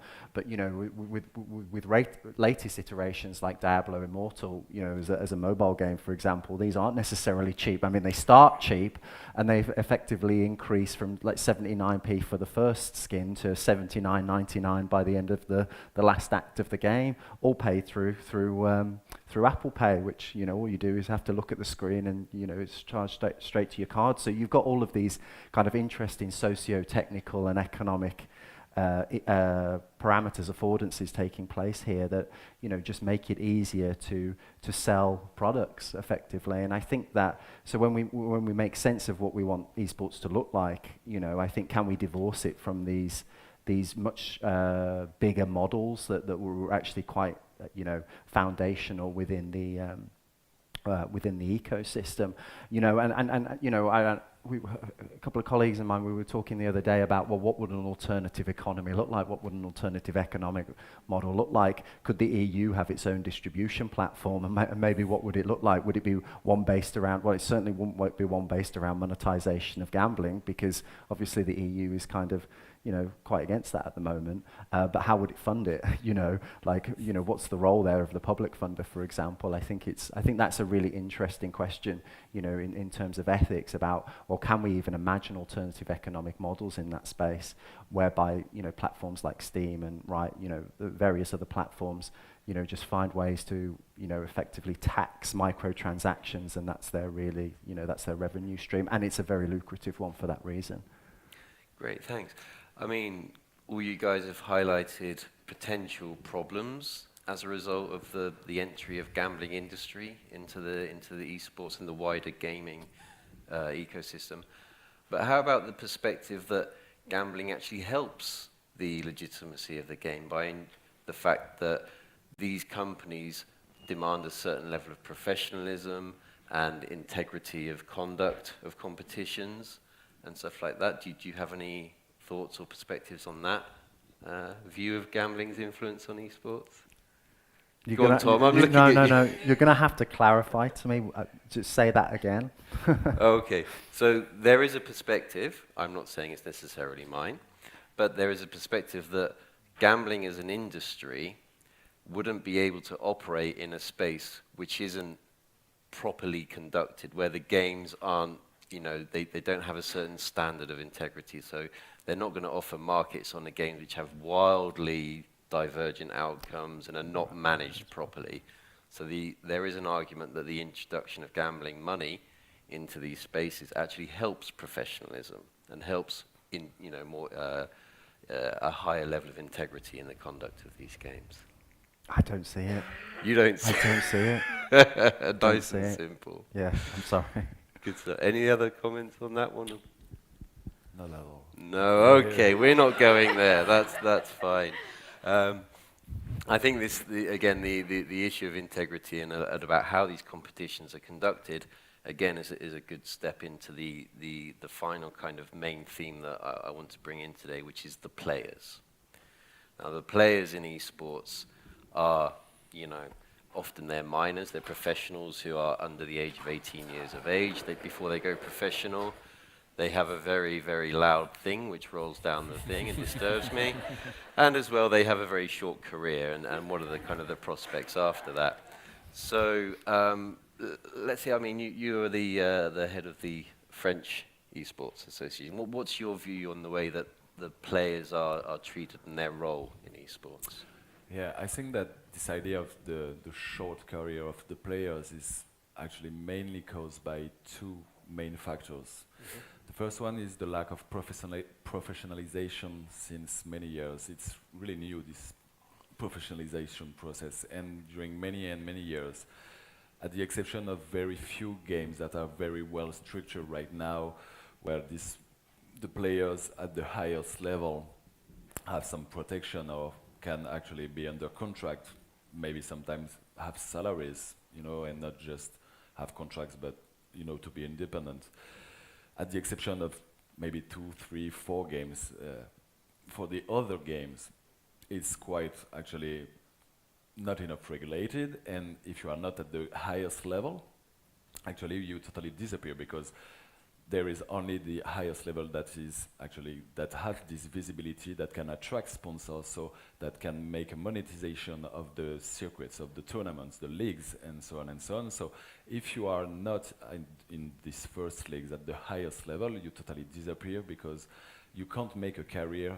Like, I'm coming from sports, and even in basketball in France, if you are in the 4th or 5th division at the national level, you can still have a career as a basketball player, because you know that at the under stages there is still money that can come from that. And as we all know, that the fact that every 2 weeks or every month the game is changing, new patches are released, and so it asks to the player to be really, really involved, engaged in playing a lot, and it's very difficult for them if they never reach this, you know, the top, if they are at the sub-top, or if they are at the top but they, for any reason, maybe the patch is not good for them, or even if they, I don't know, in their life there is something that make that they don't stay at the top. If they go at the sub-top, for one reason, it's really difficult to climb up another time, and so for them, I totally understand the fact that it can be easier to say, okay, I've done what I could during the past years, and now I quit, because there is no sustainable career for me if I'm not at the highest level. So I think this is one of the first reasons why this career until now were very short. And the second one, I think that it's really the health promotion, health prevention of the players. It took a long time to make understand the players, the teams, the organizers, the staffs, that the body of the player was actually their work tool. This is with what they're working. So we have seen since, I don't know, maybe the 2010s, the beginning of 2010s, many testimonies of players that were at first stopping their career because it was mostly physical injuries. But since 2018, we have many more testimonies of players that actually are stopping their career because of the mental injuries, so burnouts, professional exhaustion, I don't know, even social actually injuries like the country sickness. This is how we say it? Homesickness. Homesickness, sorry. This idea, you know, I can imagine that if you are a Korean player or a Chinese player, that you are maybe 18 and you go to the United States because you are playing in the LCS for League of Legends, and it's, I don't know, it's not your language, it's not your fault, you're far from your family, from your parents, your friends, it could be really difficult. And I think that's what is really changing right now, is the fact that we have all these new jobs in the staff that are coming, the work that many of the people that are here right now are doing. It's really amazing, and it will change. So I think that we all agree that the career will be longer in the future, and we already have some examples, and I'm really fond of the fighting game community. So on Street Fighter, there are many players that are actually age, around 40 for some of them. So this is a real topic about this and the career, when to make it longer, and what you can do after your career also. Excellent. So you highlighted there the kind of the precarious nature of trying to make a career in esports if you're not, don't make it at the top level. You also highlighted issues of health and well-being and protection. And I noticed that when you mentioned protection of players, Yewon had a little smirk, and I think also this issue of health and well-being might also be a cultural issue, same as when we were talking about sports washing. So, Yewon, would you like to talk further about that issue? Yes. From during the match in the backstage, I see a lot of players coming off of the stage, and in Korea, I don't think most of them are very happy. And I don't think there is enough consideration of the physical or mental wellness of the players in Korea, because I don't, some are trying, but I don't think they're generally understood as the necessity.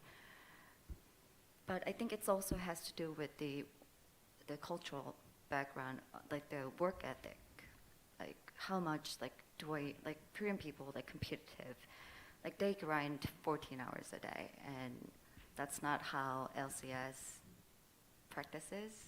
And some Korean player who's done his time in LCS mentioned that the most difficult thing was not just he was okay with the language, and they all just usually they communicate in a very short terms, so English was okay. But what he couldn't understand was that not being able to practice with his teammates all day long, even though their performance is not satisfying.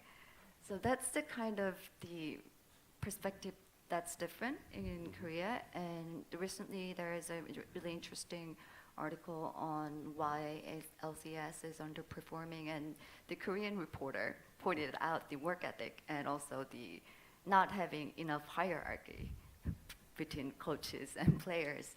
So those kind of things are, I think there needs to be more consideration for wellness of the players in Korea, but I'm not sure how those kind of effort goes with their pursuit for the higher performance. So they just want to grind in and then win the championship. So it's a very delicate balancing act between mental health and well-being and actually performance and getting to that top level where you can actually have a career and actually maybe not worry so much about the issues which you were. Just to add something, I remember that I was speaking with a high-level player in Overwatch League, and I was trying, to promote good behavior, regarding their work ethic and stuff like that. And this player, really famous, just answered me, if I want to reach my objective, which is to be the best in the world, at one point I can't be healthy. It can't be healthy because if I really want to be the best, I need to overpass everything and I need to train more than anybody. I need to take some risks with my health and stuff like that. So this is this kind of paradox. So we are asking this player, there are huge stakes on these players, economical stakes, political stakes, of course, but the team stakes, performance stakes, and so on and so on. And they are quite young, and of course they have their main objective, their main goal is to be the best in the world. And in one way, I totally understand what it means when he was saying, I can't be healthy at one point because I need to overpass the other one. So this is a kind of paradox. Yeah. Just to pick up on Nico's point, my perspective on this, and I do think that mental health is a major ethical concern within esports, is that the very idea of wellness within esports culture, at least in European and Western cultures, is deeply paradoxical because on the one hand it's okay, you've got serious performance anxiety. Well, let's manage that performance anxiety, but for the purposes of self-optimization and self-enhancement and self-improvement. So, it's like, you're stressed out, well, you meditate, but you're meditating for the purposes of getting back in there and being even better next time. And, I did some research, last year or two ago, and you were looking at all these kind of holistic and therapeutic strategies that the esports players were developing, like drinking hot tea, twisting towels very hard, going for cold showers, these kinds of, ways of managing their performance anxiety. But at the same time, it was all directed towards the same goal, which was to get back in there and be more competitive within that space. So I find the very idea of, wellness in that context, somewhat paradoxical. And I don't necessarily think that it focuses on other relational goods, outside necessarily, of the esports space, or of that competitive space. Excellent. And I think also something which was touched on in the previous panel discussion, which I think also is relevant to players' mental health and well-being, is obviously the issue of toxic communication and toxicity within games. How do you see that? Did that come up in your... Just on toxicity, although in a part, we don't normally talk about toxicity in this space, but, maybe the label could apply in a way. We were talking about, performance. One of the things that we were talking about, wellness in particular, also in that context, was that one of the things that, part of my research found out was that, the level of kind of amateur coaching that takes place within, esports culture more generally. So you've got people who are largely unqualified, largely unregulated, giving, forms of amateur cognitive behavioral therapy through Reddit posts and through YouTube videos, and and I think, frankly, I find that terrifying. In the sense that young people who are obviously struggling with the huge pressures that are being placed on them at a young age in these spaces, don't have very much in terms of infrastructural support. Even at the top teams, okay, maybe they do, but I think there's plenty, the jury's out on, often how successful that is. But the lower you go, the less support they have. And so their only spaces to kind of find this, are do-it-yourself, cognitive therapists online. I think that should be a concern for the culture more generally about, how people are trying to navigate that space. Excellent. Yeah, regarding toxicity, as I said, I'm really fond of the fighting game communities, and what I find really interesting is the fact that it's a community where all the tournaments are made offline, and the fact that if you spend some time with these communities, you will see that they are really diverse. There are many diversity in this kind of communities, and that the friendship between the players is really strong. They know each other since many years. They have participated to many tournaments together, and they fly together to the tournaments internationally, and so on and so on. And they do a lot of offline free play session, and I think it can be a way to see a very welcoming community. It's mostly because there is not the online, distance that can allow some players to be, to have some very discriminating discourses. So I really see in what non-profit association, organization are trying to do to have some gaming center, practice room, with municipality, a way to avoid this online toxicity, and to a way to empower, improve, and enhance the good practices between the players, to learn how to behave, to learn how to win, to be humble when you win, but also how to lose, to stay, focused on something else. So,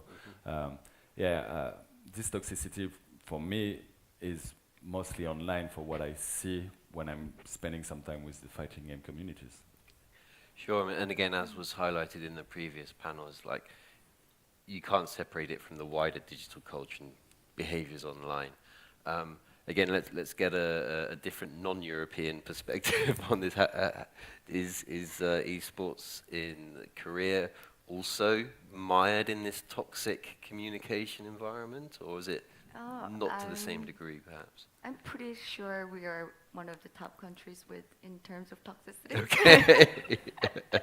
Because I recently saw this LS, the streamer, he streams in English for, he streams Korean League of Legends in English and to European and US audiences. And one day I saw him reading Korean community, which is DC inside, and they are the main League of Legends community in Korea. And then these European or Western audiences were surprised of the level of toxicity that they thought they are being very abused. Abused, yeah.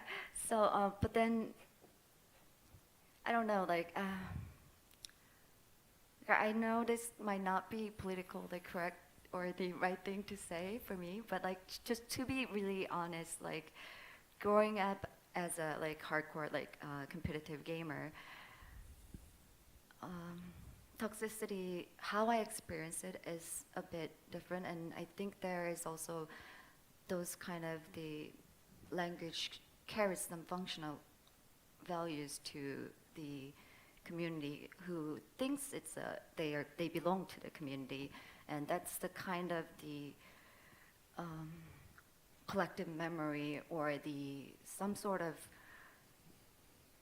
things that we could only recognize, and it's not exactly the word itself represents, but it has different layers of the meanings, and sometimes those kind of things are misunderstood as a very negative, toxic trash talk. And I cannot really say that we should get rid of all those and only speak the positive languages, because it's part of the culture, but I think we could try to actually mimify it, or at least try not to use this really extreme wordings, but make an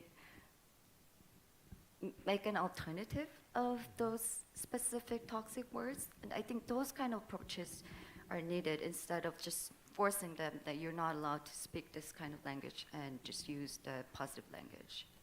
Brilliant, thank you very much. We're going to go to questions in a minute, because 45 minutes has flown by very quickly. Is there any last kind of, I don't ask you to solve these issues in a sentence or two, but has anybody got any kind of summary comments that you'd like to make before we open it up for questions to the audience? No, I'll just chime in on the toxicity very briefly and just say that I do think that education plays a foundational role in this stuff. It's a bit cliche, but in a way, and it's not something that nobody in this room knows that education's not important. But of course, when trying to help people understand the reasons behind, I think establishing guidelines obviously is, very important for the purposes of moderation, but at the same time, one needs to be able to understand the reasons behind that, and I think that education is pivotal to that. In part, in the last panel, one of the reasons I raised the issue around class is because I think that, you also talking about class cultures in part, and the role that education plays in exposing people to different viewpoints, global viewpoints, cosmopolitan viewpoints, and the role that can potentially play in educating them about different perspectives, different cultures, different experiences in the world. So I think that, equally that there's a role for that in the context of esports and challenging toxicity within games. As someone who obviously played a lot of Counter-Strike at the age of 13, from a very working class background, I'm reflecting on the fact that, what I understood and what I said and what I shouldn't have said was a reflection of being a young Brummie, in a working class community, that it took, nearly 12 years of, education in various forms to help me learn that, there are other ways, there are other people in the world, and you should respect and treat them equally and fairly, Brilliant. Any more comments, or should we open it up? Yeah, I think the ethical challenges esports faces right now, all the kind of challenges actually stems from the fact that existing perspectives cannot really hold the complexity that esports phenomenon presents, and it also includes like I think I feel like I need to make an excuse about my toxicity comment, but like I'm just gonna trust the people that you'll understand that. Yeah. Like, please understand. And so I was thinking maybe we should try to use this esports as some sort of like a alpha or beta test for a game, like for a new society maybe.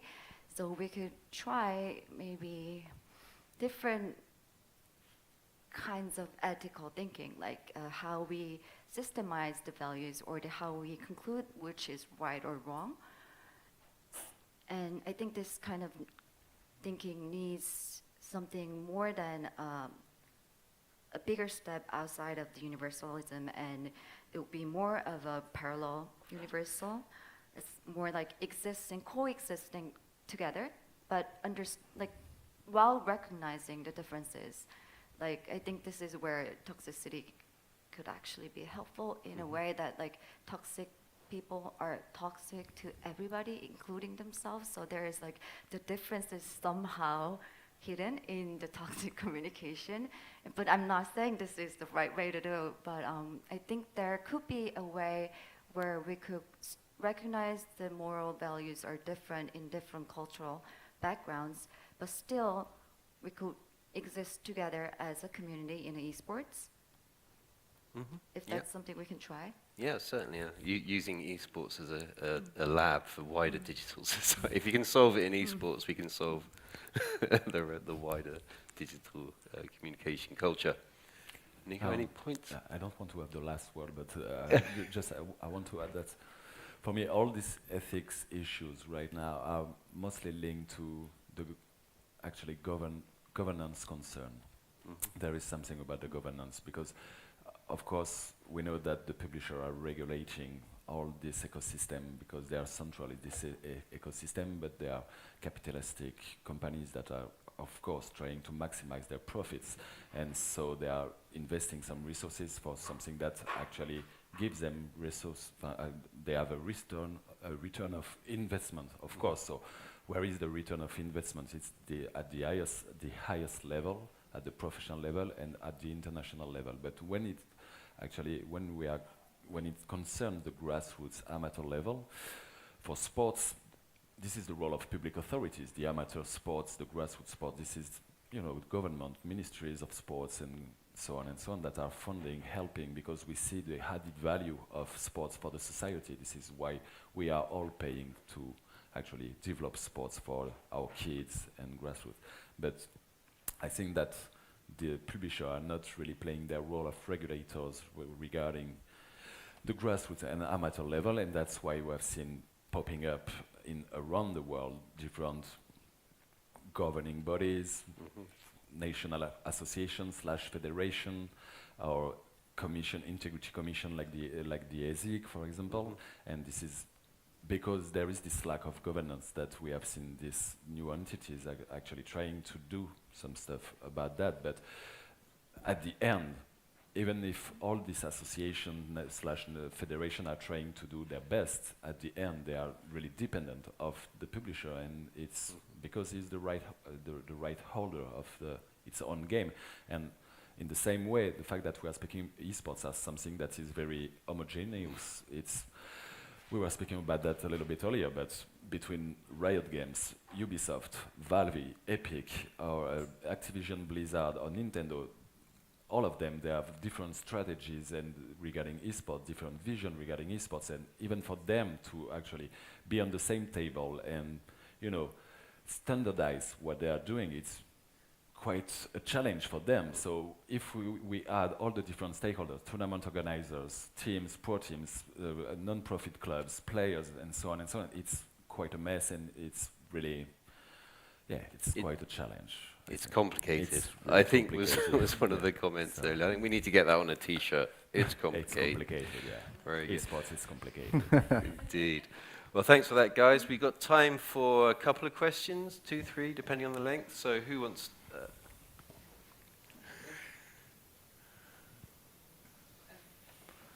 Okay, we'll get you afterwards, Patrick. That was a really fascinating and interesting discussion. Really appreciated the perspectives. And certainly, I'm not the first to ask this question. I'm borrowing it from a discussion we started this morning in the health and wellness section. What, if any, ethical responsibility do you think we have as researchers if in the process of our work we identify particular problems, difficulties, injuries, mental health concerns that players are facing? What responsibility do we potentially have to the subject of that research?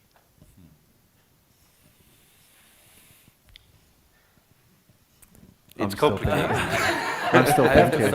I'm still thinking.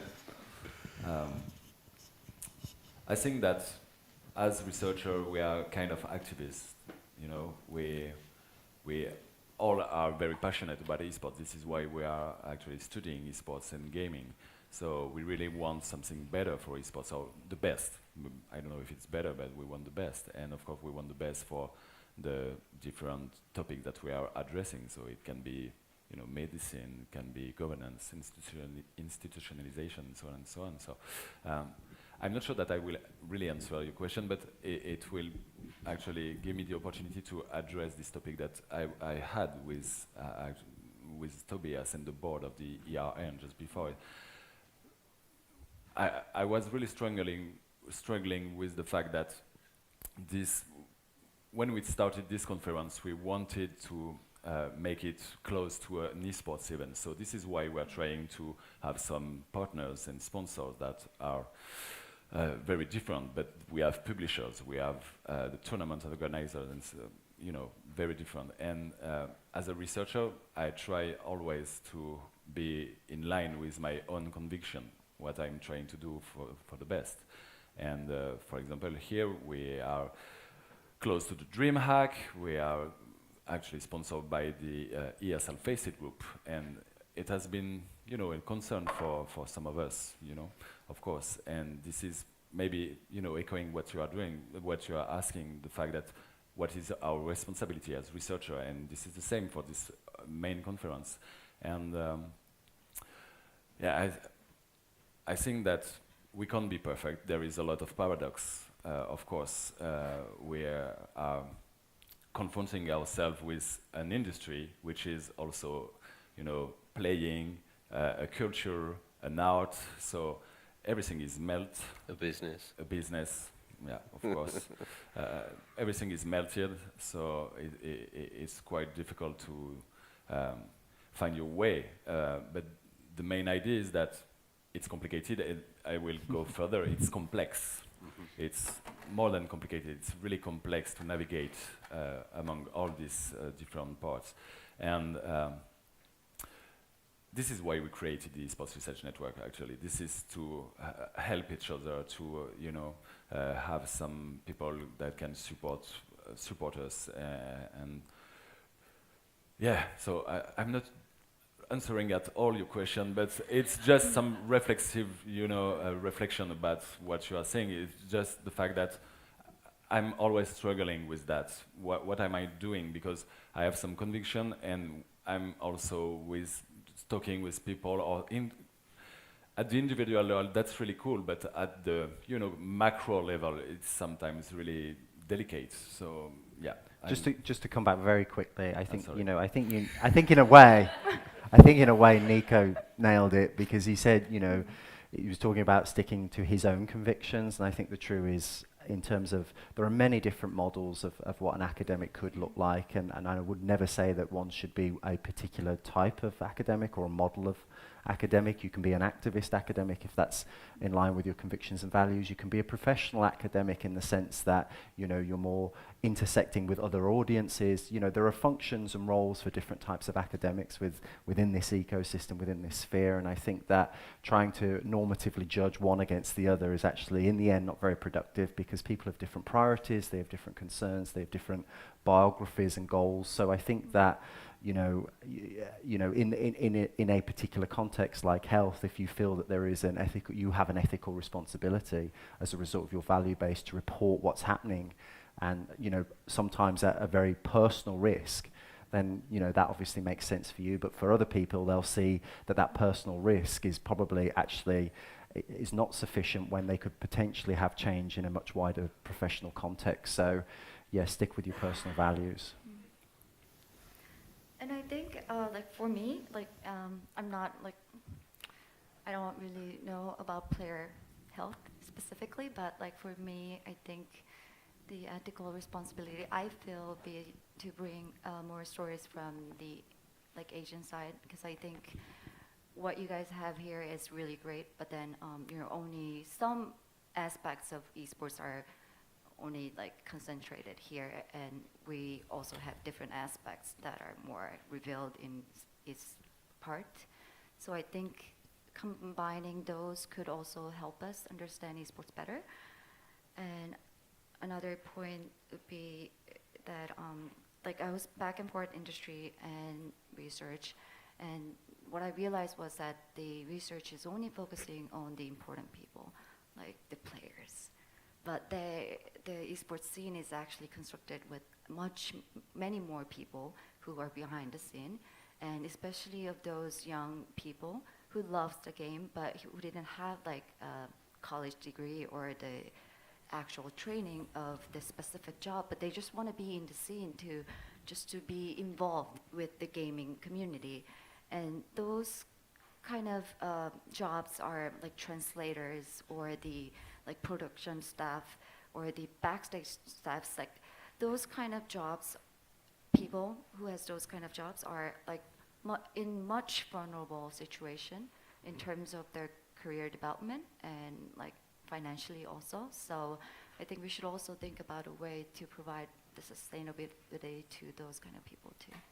Excellent. Again, just in summary, I guess, responsibility to your research subject and your conduct as a researcher, being open about your own influences and how it affects your work is just part of a general wider research ethics and stuff. So I don't necessarily think that esports is any different from that. I mean, we all have responsibilities to our subjects. Mm-hmm. Patrick, you were fighting for a question before. Thank you, Joe.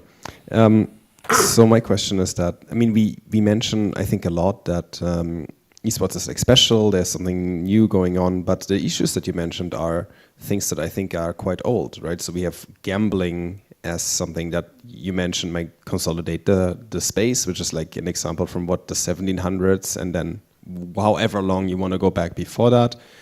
We have questions of using athletes for nationalist competitive goals. That's nothing new, right? We have exploitation of young, vulnerable people for whichever purposes, sexism, racism, all these kind of things. So, I mean, the tech, I think, is somewhat new, maybe. But instead of looking backwards at the negative things, you already talked about some of the things that you see in the future that are maybe hopeful, like people getting involved, having maybe a sustainable space in this. You mentioned esports as a medicine, which made me really curious right now. So that is sort of, so along that line, what are the things that could be unique and positive, ethical, like amazing as a vision with esports, right? Like from your perspective, where could this go if everything goes well and if we solve these challenges? I won't be the first. Yeah, I'll just open up with this. Okay, thank you. I think one of the esports potential is that, especially with the development of the digital technology and network like Twitch, and they're also communicating 24/7 in the like global network. It feels like in esports, it feels like Twitch or like those kind of social media are like electricity, like the infrastructure for the old society. They are just using it, and I think that what they are already doing in the esports community is this like multicultural ethnographic experience. So they naturally learn about the differences, but because we're all esports community, they are easily accepting of the differences rather than in other like traditional areas. And their communication is much more frequent, and I think this has to mean something for the future. Yeah, I mean, I agree. I think that I certainly don't think that esports is new or separate. I think, you know, my point about its relationship to democracy, I think kind of in a way encapsulates that. But I do think that, you know, positively is that it can be a space to, you know, generate international ties. And I think that the role of play and, you know, even the role of sports, although I think that's somewhat contested, you know, is a means to mobilize international ties. And I think, you know, that's something that I look upon very positively, is that if there is enough energy and interest around esports, you know, how can that be mobilized effectively to bring people together at an international level, where some of these major, what I see to be cultural, social, and economic tensions actually allied. And can esports be a way to reflect on those tensions almost, because we have common goals? It's something as simple as wanting to play games together. So, you know, on one level, you know, there's something very simple going on between that binds us all together, but, you know, it can be a way to refract and reflect through very complex and in some cases contentious and uncomfortable issues. Yeah, I see in esports a way to globally connect all the players and many people, and this is something that is for me echoing what we have seen with social revolution, with social networks. For example, I see it like a way to connect all the people around the world. This is something that we can experience esports as a lab for, you know, transmit some values, transmit some way of thinking, or to, you know, to learn from the other. This is where I see that esports can, you know, be beneficial. But also, I think that one of the advantages of esports is the fact that he arrived after many other practices, and especially sports and other media and culture, so cultural practices, media practices. So there is a way that maybe esports could learn from the other practices, from the previous practices, to not do the same mistakes. When I see how now sports governance is struggling with the federal model, and that we are pushing for esports to go into a federal model, I'm like, can we learn from what sports is actually right now, you know, experiencing? Maybe it's something that we can look at and say, okay, this is not the way that we want for actually esports, you know. So this is maybe where I think that esports can be beneficial for, connect people, and because he arrived after that, after the other practices, he can maybe go faster or avoid some mistakes that other social, cultural, and sports practices have done before. And if you just indulge me on a small theoretical point, you know, I think that it can allow for the formation of counter-hegemonies, and I think that we see that quite a lot. You know, recently, you know, in the role of League of Legends in particular, like mobilizations against kind of hegemonic moves to move, events or, the consolidation of kind of finances in certain areas where people just have, fundamental differences. And so what you're seeing are kind of, multicultural, plural counter-hegemonies emerging that say, no, we don't want that. And I think that's a healthy sign of democracy, that people can, mobilize in certain ways together. And those might not be lasting movements. They might be micro, they might be, they might, fall apart and then come together around different issues again. But the fact that the esports can mobilize that, I think, is a major strength. Okay, thanks, guys. I think on that moderately positive note. Yeah, protest. Excellent, Yay. Go for it, in the streets. We're going to have to wrap up there because the next session is due to start in less than 10 minutes. So Really? Yeah. So thank you to the panelists. A warm round of applause, please. Thank you. Good job. Good job. And to you guys as well. Thank you very much. And I'm sure they'd be happy to continue any conversations. Thank you.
Maybe more like a behind. Check, check. Check, check. Jesse So is on. Check, that check. was the moment to That spill was- out all the. Spill the beans. No. Secrets coming out. Secrets coming out.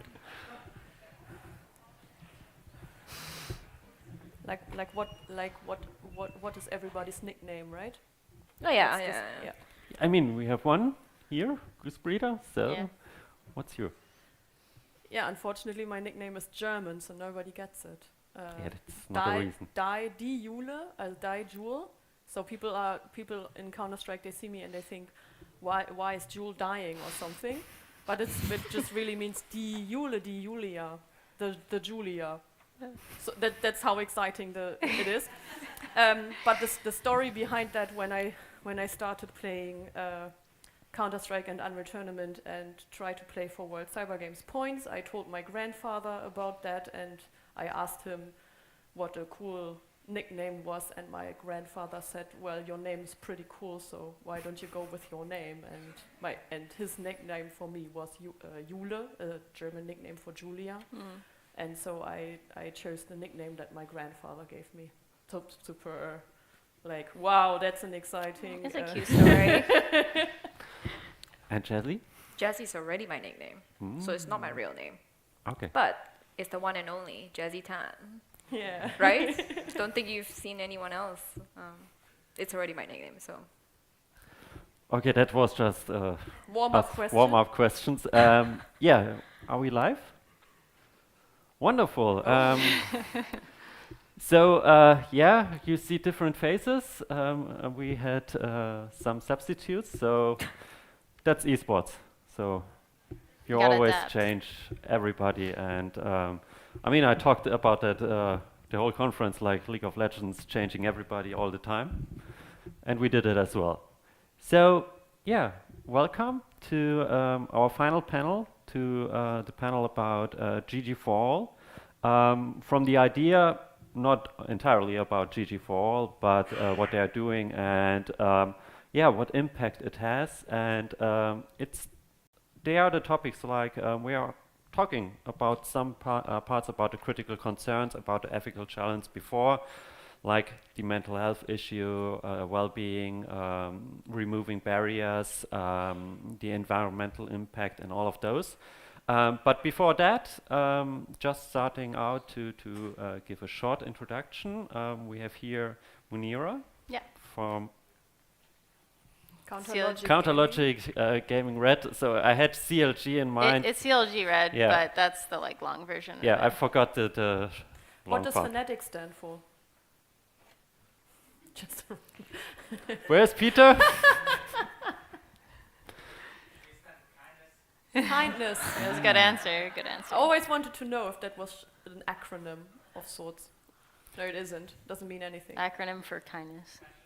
Passion and kindness. Oh, okay. Okay, Didn't know that. learned something new. Great. So already one mission achieved. Yeah, Julia, also Die Jule. Diule. Um, What a silly name. what a silly name, yeah. Yeah, I'm doing corporate responsibility at the ESL Face It group, and it's a huge honor to be doing something that is meaningful and has a purpose. And you can see that people who used to be just gamers, that they can later on survive in the industry and fulfill another purpose after their esports lifespan is over, so to say. Because I had a very short career in 2003 and 2004, and then retired right after and started working in the industry. And besides that, my longest esports friend for now nearly 20 years. Yeah, you're really one of my longest esports friends.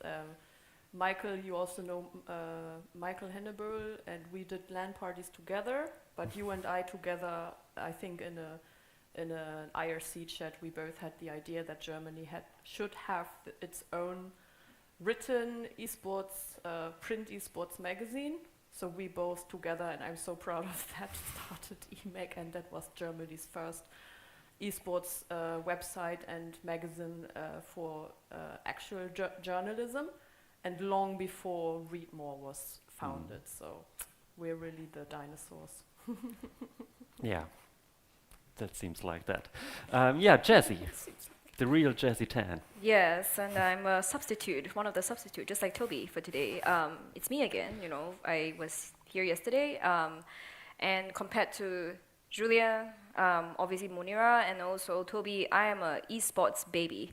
You know, I'm only less than a year, whereas they've been at it for more than a decade, right? So I feel like an imposter being on this panel, but bear with me. But my credibility, as little as it is I'm a recruiter in ESL Faceit Group together with Julia.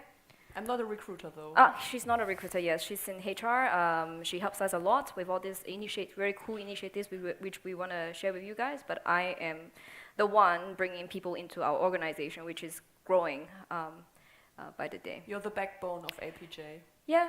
So if anybody out there in APJ wants a job in esports, it's Jazzy Tan, Yeah. ladies and gentlemen. Shameless plug, promotion on Twitch. Reach out to us, you know, if you're keen on a career, and then we can talk. So that's me. Awesome. Talk with her. Yeah, so let's get into it. So the whole conference was about sustainability, and it's something where, from my HR background, it's like common knowledge to have mixed teams. They are better in everything. And we have in esports the idea or the knowledge that there is no physical or not a big physical difference between female and male players. So we still struggled with men and women.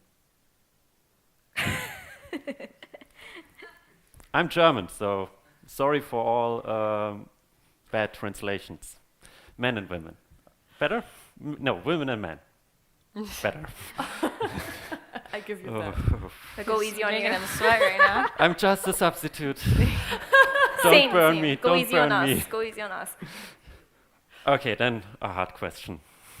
Oh no, I brought this on myself. Yeah, but no, that's something where we struggle with that for a long time, and we see movements and Valorant Game Changers had a tournament and all, but the ultimate goal is mixed teams. And you see, we talked before like 5 minutes in the preparation, but you already started about Munira.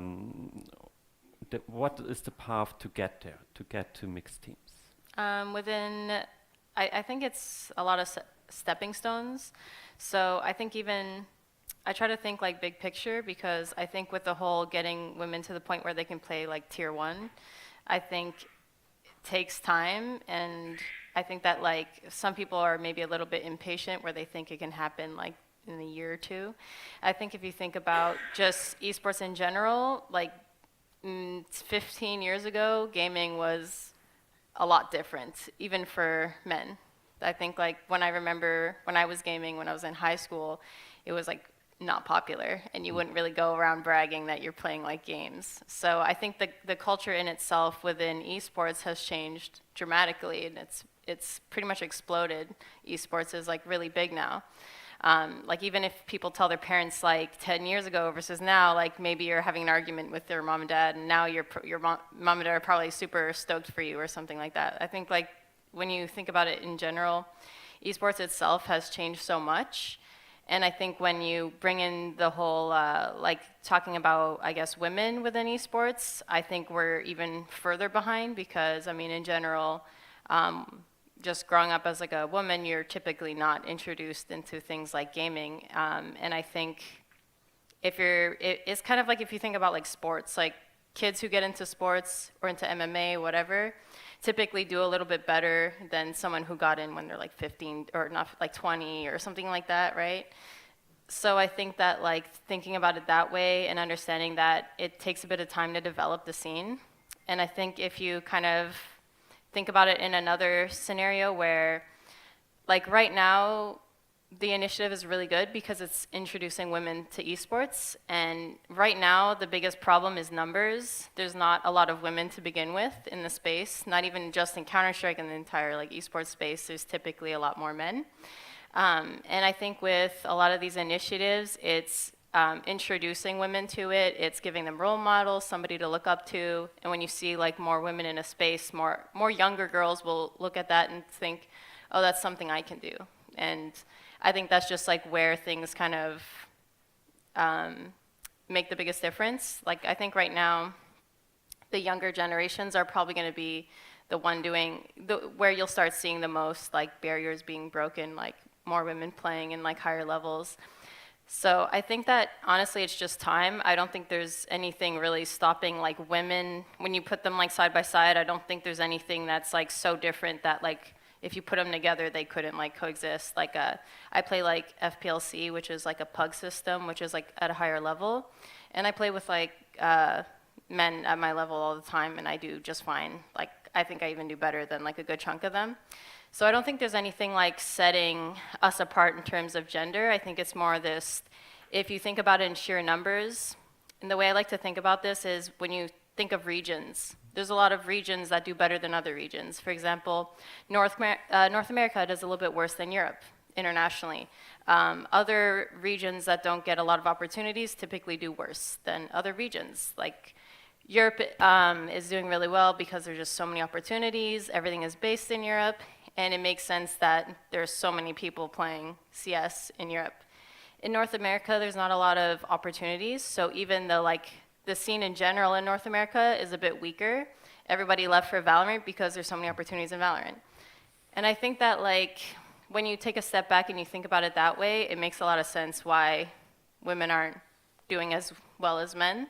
And I think it's just more numbers. Like if you had the same pool of players, I think then you could start thinking, okay, like what's setting them up? Why are they not there? But you're not even like at the point where the numbers are even close that you can even think about maybe there being differences within the gender that are setting them apart. So I think that right now, I don't think there is. And I think like right now the biggest topic is just getting the numbers to catch up. And I think that you could play mixed if you want, I guess, but you're not going to have like women that are good enough to play at that level, simply just because you don't have a lot of like numbers to pull from. So if you took like a group of like 50 women to 5,000 men, you're not going to find like, you know, your Kobe Bryant as easily in the pool of like 50 chicks. So I think that's the biggest thing. I know tons of talented women who could hang with mixed teams, but at the moment there's like such great initiative that like women want to play in these tournaments, that's the point, right? You want women to start participating. Even like my team, we play against men all the time. That's like the vast majority of our competition. And then when we go into like tournaments like all the GG for all, like the ESL Impact tournaments, that's where we play against like other women. But yeah, I think just to summarize, I think it's just like, I guess, a hill to climb. And I think understanding like realistically where we are right now, and right now, I think we have to combat the numbers, getting more women involved. When more women are involved, I think you're gonna start seeing more and more talent, and eventually I do think you'll see women that are just as good as tier 1. And honestly, like, just to talk about how hard it is to be a tier 1 player in Counter-Strike, it is ridiculously like tough to be like the top like players in CS. Like my boyfriend is on like one of the top like 10 teams. So I like know how hard it is, and I know like what they do to like stay at that level and how skilled you have to be. And if you even just think about how hard it is for men to be at that level with how many options, how many players they have, I think just taking it into perspective and understanding how difficult it even is to be tier 1. Like, not your average Joe can just get on a computer and be better than like Navi, or, you know what I mean? So I guess that's how I see things. I do see a world where we could be mixed, and I think that that is a good place to strive for. But also keeping in mind like where we are realistically, because I think when you be more realistic about it all, what needs to be tackled first, then I think we'll actually see like improvement, which right now I think that the scene is doing really well, and it's probably doing the best that I've like ever seen in CS. And that's because of like the consistent tournaments. And orgs want to be a part of like the consistency. So more women are sticking around because there's something like to stick around for. So yeah, I guess that's how I would answer it. Yeah. Yeah, I mean, that's a really great summary of the whole issues we have. It's very complex. Yeah, so I mean, that's the theme of the conference now. Yeah. It's complicated. Yeah, it's complicated. But as you're saying as well, in the end, it's somewhat a numbers game, and we see it with other games that in some countries it's not played at all, and wonder, no good player comes out of there. And at the same time, and that's something which is so important, Counter-Strike Tier 1 is hell. It's such a difficult game. Like, I mean, I have a lot of respect for the players that can hang at that level. And I think, like, I mean, that's what's so rewarding about it. Like, not just anyone can be, like, that good. And the players who are very, like, special. They're different from, like, other people. I think that's just, like, what's so, like, fun, like, just to see how good they are at Counter-Strike when you're watching, like, the matches. So, yeah, I think yeah, that's it's fascinating. And moving to you guys, girls. No, I love this panel. not really. So, what are you doing to support this dream? Thank you so much for summing this up. And the TLDR for you. TLDR. Too long didn't read. Yeah, on Reddit. Yeah, so in the future you can just go to minute blah blah blah in this VOD and go to where Monira started talking. That is where you need to start listening, because she's really summing up what the whole issue is about. Because if there's less 1% or less 3% of the whole grassroots player base women, how can you find the Kirby Bryant and the Kobina Bryant or Kobina Bryant? It's always I can't stop listening to you. You're doing such a great job explaining this in a nutshell. It's awesome, and I can not add a lot of things here about impact. Just that I'm ever so thankful that everybody followed our, like, now it seems to be like almost like a rallying cry, going out there and telling the world, okay, now we do ESL Impact, and we really mean it. Like, now the pandemic is over and we really mean it. We want to have a meaningful tournament globally for women, and it's truly global because we also have an Asia qualifier and so on and so forth, and we keep on growing it. The team behind it is amazing. Most people working at EFG on Impact are women. Women are making the decisions for ESL Impact, and they can internally go to the stakeholders and say, hey, Louvre governance team, can you go to the orgs and tell them what we're currently trying to achieve here. And that's actually what I'm trying to say, that we started this, but we couldn't be doing it on our own. I'm so grateful that the teams are investing themselves so heavily and taking on teams. Furia, they had a serious women team before we started with Impact, but then it impresses me how many teams followed, and they make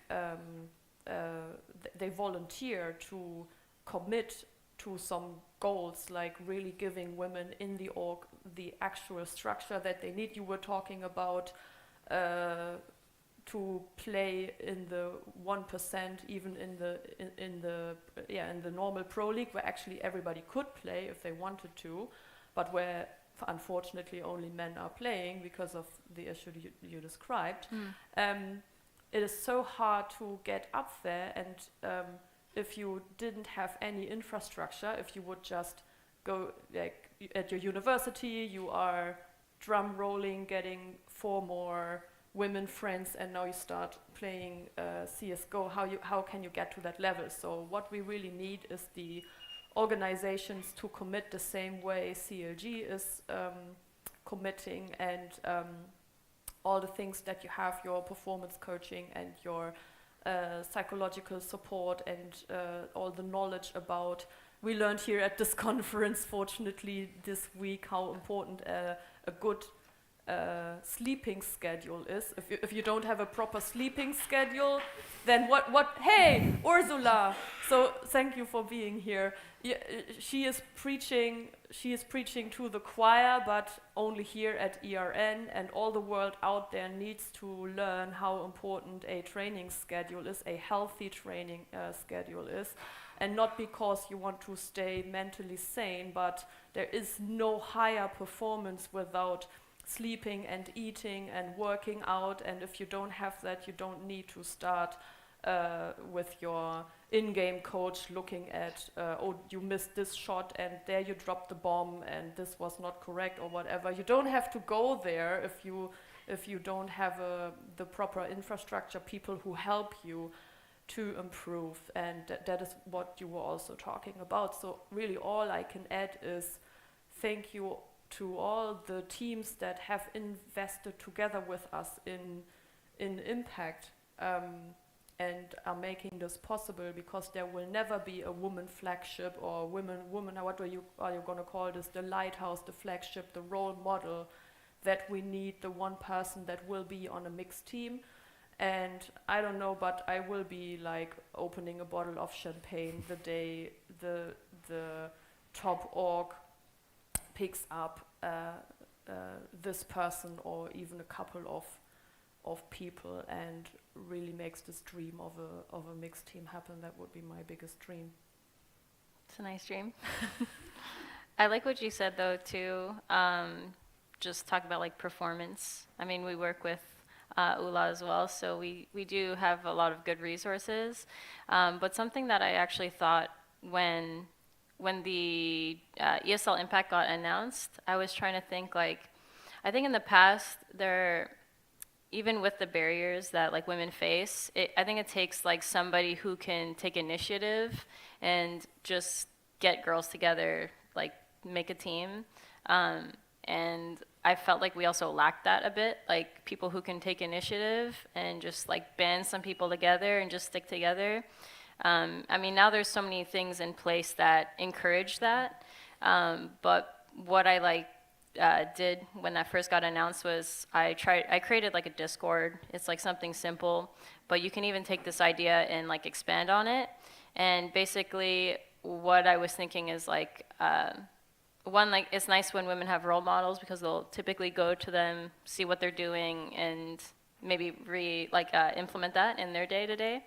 And basically what I did was I created like a place for them to meet each other, like introduce each other, find other women to play with, and I also created like channels that like teach them stuff. So like, what should you be doing?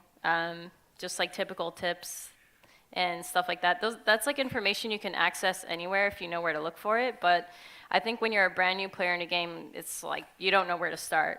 And I think having somebody who like knows what they're doing, who's been there, done that, just make it really easy for them, I think would speed up the improvement a lot quicker too. So that's like kind of what I was trying to do. But I think having just a lot of like information on just how to improve, not just like in-game, but out of game too, like having a good structure, a good support system. Like CLG gives us a lot of resources. So there's nothing like missing. Like for example, if you don't like treat the root cause of your issues, if someone has terrible sleep, they show up, they can't pay attention, you're gonna have tons of mistakes. But if you can get that player with like a sleep specialist, which like we actually have had access to, like learn how to fix their sleep, how to have like consistent results. There's so many ways to boost your performance, so it's like cool having all those like resources available, and hopefully in the future more and more orgs like pick that up. Yeah, exactly. And there is the ESL Impact Discord where an exchange can happen. I know that our team is working there towards sharing information, but if the orgs are listening, I think that we can probably always improve our collaboration there and share our knowledge.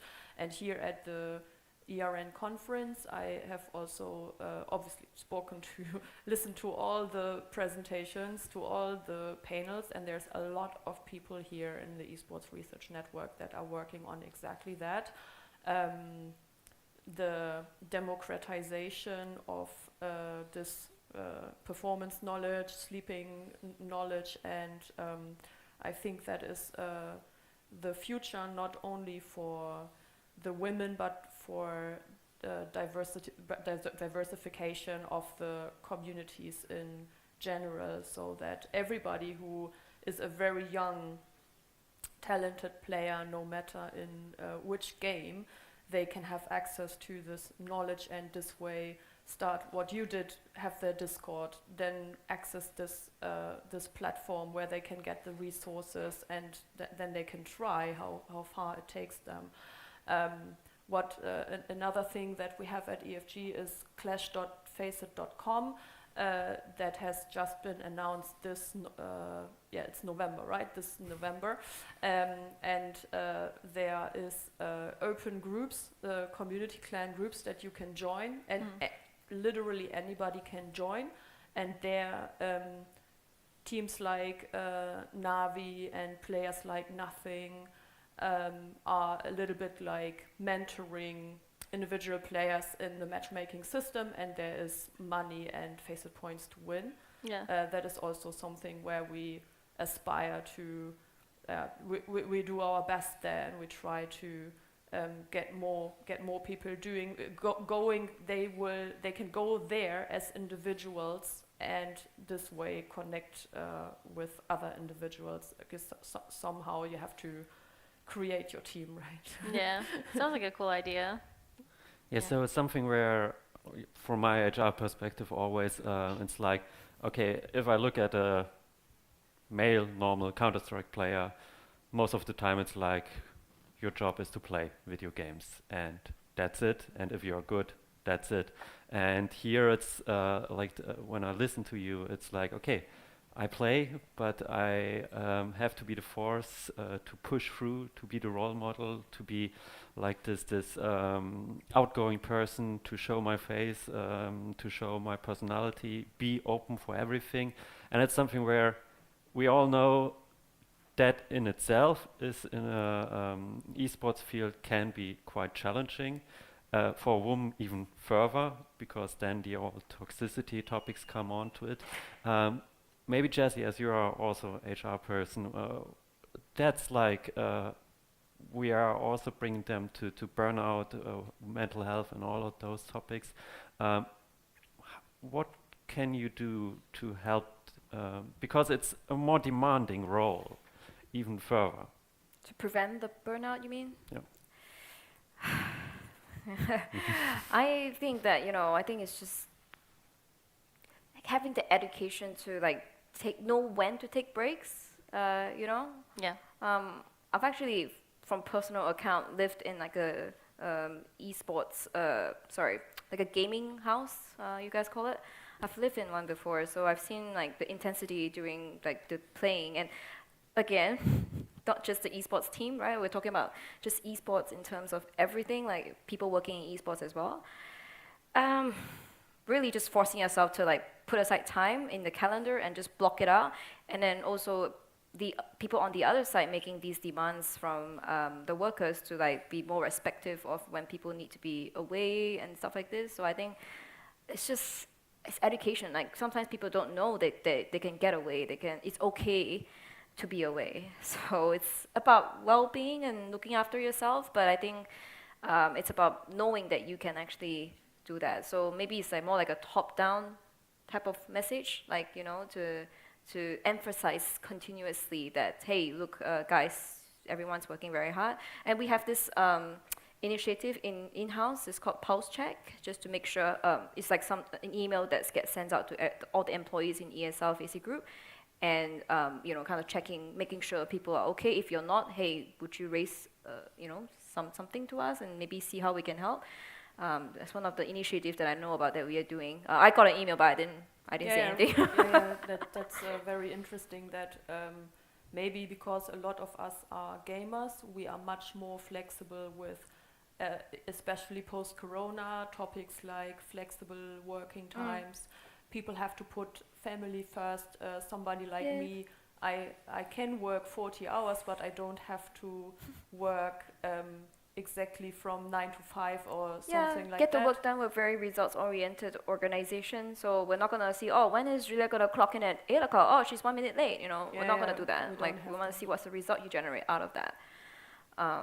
Yeah, and we have also the employee assistance program. People can get counseling, sort of, like, get advice on those sort of things. If you feel like it's a difficult time or mental, I know there are some staff who feel the burnout, right? And then being able to approach your superior or manager to like seek help, and of course then HR comes in and try to do our thing, right? And our employees don't even have to do that if they don't have for some reason they don't want to speak to their managers. They can anonymously go to this. Any of the HR people, and I have a lot of that coming to me. I hold a lot of burden of the, like the people sharing how they feel, all this kind of thing. So it's about kind of like using ourselves as an example or giving them advice on, hey, take a break, go on holiday, stuff like this. We have that kind of work environment in ESL Facebook group, so I really appreciate that part. And I kind of use that as part of my pitch when I talk to candidates as well, where we don't really look at what time you come in and whatnot. So I think people will appreciate that during work from home. Right? And it would not work, or everybody at EFG and all the esports organizations, they know that if you are working events towards this goal of running a Rio major, Intel Extreme Masters Rio major or something like that, you have to sleep it out afterwards. You can't go work towards an event at the event and then after the event you go back to the office or what? Like, that's not possible. That's not in the human capacity. Yeah, exactly. So we have those kind of flexibility at work, and it seems to work, like no one's everyone seems to be knowing where they should come in, where they should take a rest. But at times, definitely, the younger people, they are so hyperactive. They want to contribute. They're very passionate. That's why we come in and tell them, hey, look, just take the rest, right? So that's what I can say. I mean, that's what we are currently doing. Maybe we can do more, making it more like obvious and make it more like a consistent message, more emphasizing on that. Maybe would help more. Yeah, I think also to add to that too, from like a player perspective, I think just in esports in general, a lot of people talk about like, if you're not working like the whole day, like you don't really want it. And I feel like the message that people who the hustler don't really know what they're talking about, culture thing, like it's a bit of a culture thing, like the grind mentality. And I think that from like I have a ridiculous amount of hours in Counter-Strike. Like I have like literally 14,000 like logged in Counter-Strike alone, and 14,000. Yeah, and the thing is if I didn't take breaks, I would have probably quit already. Like I probably wouldn't have made it. And I think that paying attention to how you're using your time, using it like effectively. I think that just like grinding the game, one is like a bit of a waste of time if you're doing it like all day, every day, not giving yourself breaks, because how I see things like after playing for so long is like, what are you gaining from that time? I think understanding like what you're getting from like kind of how you're talking about results, right? You don't care when they show up, you just care about like the aftermath, if I understood correctly. And I think it's the same thing with just, that's something I'm really big on right now, after like spending so much time like trying to improve myself, is how I use my time. And I think that is like, if you can be good with understanding how to use your time, I think it's a very powerful like tool, knowing like when to take breaks. I mean, you're not a machine, right? We're not robots, we're humans. And we also don't work very well when we're completely like fried. So I think that for the like thinking about the big picture long term, rather than just like going really hardcore for like a small period of time, you can't keep that up. But doing something that's sustainable is a lot easier to maintain. It's also going to get you further in the long run. So I think that, like, for example, like right now my routine is like I don't pug a ton, but that's also because I've already played the game a lot, that pugging isn't going to give me the most of my time. It's still good to do. It's good to just enjoy the game as well. But the most that I'll get from my time is like observing the game, like studying the game, and also I do a lot of like mental notes, like I watch my games back, or I do a lot of different stuff depending on what I need in the time, but I try to like study the game more to become more like smart in the game. And outside of that, I just train my mechanics. So it's like I've created like a system right now that I think serves me really well, but I'm like most of the time I spend, I try to use it very efficiently and make it like an effective time rather than like, I'm gonna just grind the game for 12 hours today, like just doing like one thing the whole day. I don't think it's gonna get me very far personally where I am right now in my career. And I think that just addressing like burnout, just knowing when to like take a break is sometimes hard. Like you don't actually know until maybe you're completely like exhausted, but. But can I just also say something today? Yeah. It's like, sometimes it's so much, like, behavior, like, scrolling, not knowing why I'm scrolling. I'm just I've stopped that habit. That's why I just deleted the social media. But I think it's got something to do with that as well. Like, for example, we've now coming into ESFG. With the work emails, sometimes I find that after, let's say yesterday, went back like so late after the amazing dinner, and I was just like trying to refresh. I was like, what am I doing? Like, you know, my stakeholders in Asia, they're like asleep. They're not sending me emails, but I'm still like unconsciously just doing that. At the same time, when you play a game, you don't just play one. Like sometimes it's a bit like an addiction thing. At least for me, I don't play professionally, but then I feel like gamers tend to keep going, right? Let's say I have a winning streak. Yeah, I have a winning streak. I will keep going. Everybody knows this one game when it's already 1 a.m., 2 a.m., 3 a.m. You actually know that you should be sleeping now because you already know you're already fried. But for some reason, when there's one on the team says, let's do another one, and you're like, okay. And then maybe you fall asleep on the table and you're like, oh, I shouldn't have played that. I shouldn't have played this one. Yeah. That's something where I cannot stop at a loss. Exactly. It's terrible. You have to recoup it back. Yeah, so it's a terrible process. But it's, Munira, that's something where this idea where you're thinking about your training, and that's something which is so inspiring. And it reminds me of Grubby, probably. Who knows Grubby? You mean Manuel Schenkhuisen? Sorry, couldn't resist. So he was a Warcraft 3 player, and most of his time was like scouting, watching videos of other players, creating strategies and all of that. And it was in the end something like I just played to keep my fingers warm. Yeah. That was the I'm only cold. thing. I start Warcraft 3 because I don't have a radiator, so I play. yeah, and I was lucky to see his black book of all the strategies, and they were so thorough. And that's the fascinating part where you were saying, okay, in the end, you mastered the game, and every hour you're doing more. Still trying to. Yeah, but it's this graph where every minute you put into it is giving you less return. But understanding the game or understanding your opponent, where he or she is moving, and we are, like, as I said, I cannot stop at a loss. People are doing similar things, like I'm always peaking and all of that, and that's quite fascinating to observe. And is that something where your environment at your team supports you with that, or are they actually saying, okay, you should do more hours in? So I think that I mean, I'm one of the leaders of the team, so I'm part of the main, like my coach as well. We're creating the culture of the team. I think we have a pretty good system going, but I think that I understand pretty well like where I need to be improving and setting my time. I think that like my team trusts me to know like what I need to be doing. I still take feedback, of course, but usually I like constantly have a goal that I'm working on, and how I see it, I mean, even if it's not game sense, if it's working on mechanics are also very important.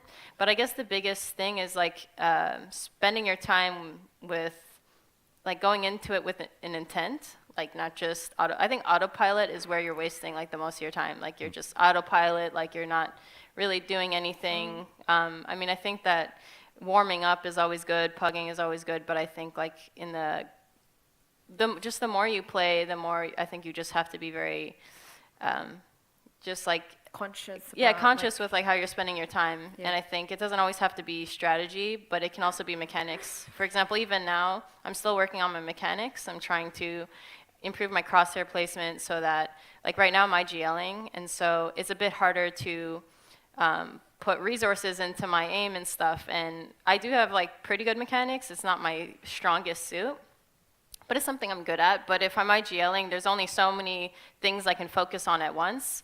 And so right now, kind of a goal of mine is to work on it enough to the point where it becomes second nature. So it doesn't actually require much effort at all. So when I go to start calling and I'm thinking a lot about the game, I'm instinctively putting my crosshair where it needs to be. And that's something I'm still working on, and I've noticed like improvement. So I think it's just going about things with intention, and I think that is a skill that you can apply to anything in life. If you're trying to improve in something, it's just, I think if you know what to fix and you have an idea of how to fix it, it's honestly very like freeing, that feeling. I think a really awful feeling is when you know you suck at something and you don't know how to fix it. And I think, yeah, just like having game plans in place to improve yourself. I think that my team like trusts me, and I do feel like I have a good system. I mean, I have like Ula right there. I go to her when I'm like stuck on something. We actually came up with an idea very recently too, since I'm like new into calling. I just like put too much on my plate and I get like overwhelmed, and we created like a system where like my coach and I and one of the players over there, we created kind of like a captain's corner, and it's basically like spreading out the workload of like the brain, I guess, behind the team. And even like high level teams do this too, where they have like secondary callers, stuff like that, and it kind of takes a bit of the weight off of just the leader. So by doing that, it kind of frees me up to also be able to perform as an individual more consistently.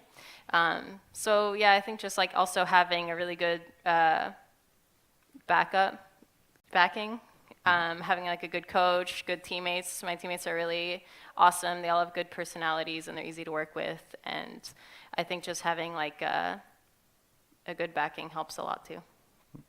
That sounds fascinating. So I probably could talk with you for hours about how to create teams, how to get this fit with the teams together, and in the end, that's the part where I mean, in-game leader is something which is highly demanding, and we all know they are not with the most kills and all of that, because it's that demanding, and that's something which is quite fascinating. But yeah. Concerning time, we have still one elephant in the room. Environmental sustainability. It's a topic for me that's quite close to my heart, because it's something where esports as a digital tool or a digital industry is per definition not environmental friendly. We have the energy consumption, we have, think about what the processors and all of that technology. That's something where I know ESL or EFG is doing a lot. But again, Munira, it's something where, is that something which tackles you at some point, or you're thinking about that? If I'm being honest, not really. I think I do think about the environment in other ways, not necessarily like when I'm gaming. I think about it more when I'm like going to throw something out, or if I have something I don't really want anymore. Like we basically stockpiled a bunch of like peripherals that we don't use anymore, and we're like, we'll just like go donate it or do something with it. That's not like throwing it out and wasting it. That's more where I start thinking about the environment, and not as much when I'm like playing. It's just, I feel like there's only so many things you can like think about at once, and it's probably not really a big concern of mine when I'm actually gaming. But I think that you brought up like a good point with, I mean, technology, it all takes power, but I mean, that's not really something I'm very, I don't have a lot of knowledge on it, so I feel like I wouldn't do much justice speaking on it. But yeah, it's still an interesting like topic to think about and how you would tackle that. And so thank you for your honesty. I mean, you are probably with 99% of all esports player about the topic. But it's something where recently European Parliament passed a resolution where they not only said, okay, esports, do something with your environmental issue, but that esports can be a way to educate people, to empower people. So that's a topic where you're starting some projects, and what is the scope? Yeah. Thank you so much for playing this ball, because it's tremendously important to me. It's my everyday job to have always the environmental agenda in mind, and my strategy is we have our annual reporting, general business reporting, and I'm responsible for the non-financial part. And what I'm trying to build is on the basis of the previous reports and of based on our previous work. I have been creating a strategy for over 2 years now, and before that Modern Times Group had already established a bunch of actions, and I have a list basically of some 60 about 60, maybe some more actions that I want to execute. It has a business plan behind it. There is a budget behind it to execute this change management. And the change management we have aligned with an external agency who are experts in telling organizations what is it that you have to do, what are the low-hanging fruits to get rid of the fossils, and so on and so forth. So I'm executing on it. A great example is that I really just hit up the city of Katowice with our team, and we said where our offices and warehouses are in Katowice, we would like to have the opportunity to work with leased electric cars, but we cannot load them anywhere there when there's no station. And just by asking, it turns out that it's no problem for them to provide us with a loading station from in 2023. We are still talking, but this is my last status quo from speaking with them like 2 weeks ago. Then, for instance, that we don't have a lot of cars. We actually have only a couple of cars, and almost all of them are in Katowice because we do a lot of our logistics from there. And then you can get rid of your fossil-driven cars and instead have electrics.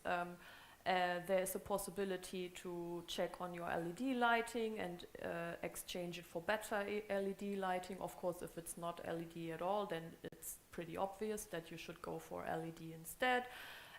One really cool thing is that we are partners with DHL. We are not only clients at DHL for our logistics, but they are also our brand partner, and they are equipped with great possibilities to have a non-fossil based logistics. And then there's a lot of actions where you think, oh, that's boring, talking to procurement and going through the plan and making changes.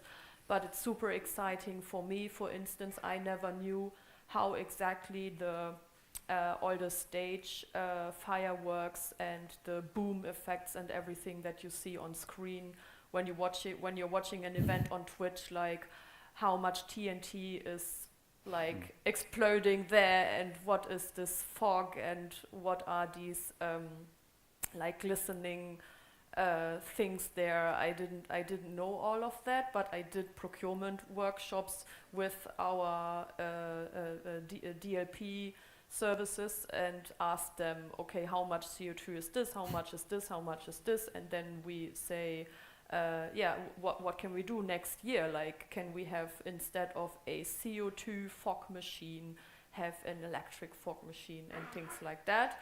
And I'm really like this bookworm than writing it down in my software. I have a software that gives me directions where I can put the actions in, and it reminds me to check back in on them. And it also, you can also enter like, I want to have an 8% reduction path, and then it helps you to stay on track with your budget and with the actions that you have entered.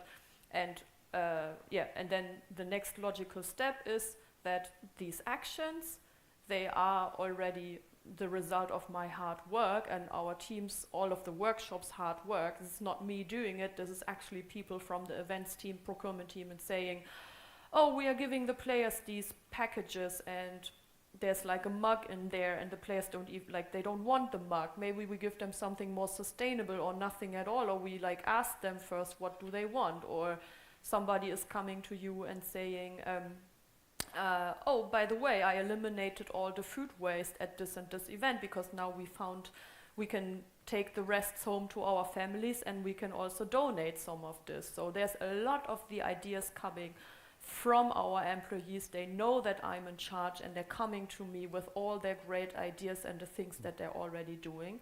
And so I'm having this list. This list gets published in the next non-financial report next year when the report has to go online. And then everybody from the esports industry can take my, the report, basically have a look at, or whoever's interested can also always get in touch with me and ask me questions. And the list is on the report, and then people can have a look and see, oh, I'm also an esports organization, so I don't have to do all the legwork and find out what actions are logical for an events business like this esports business, but they can use my my research as a resource, and that is the whole point.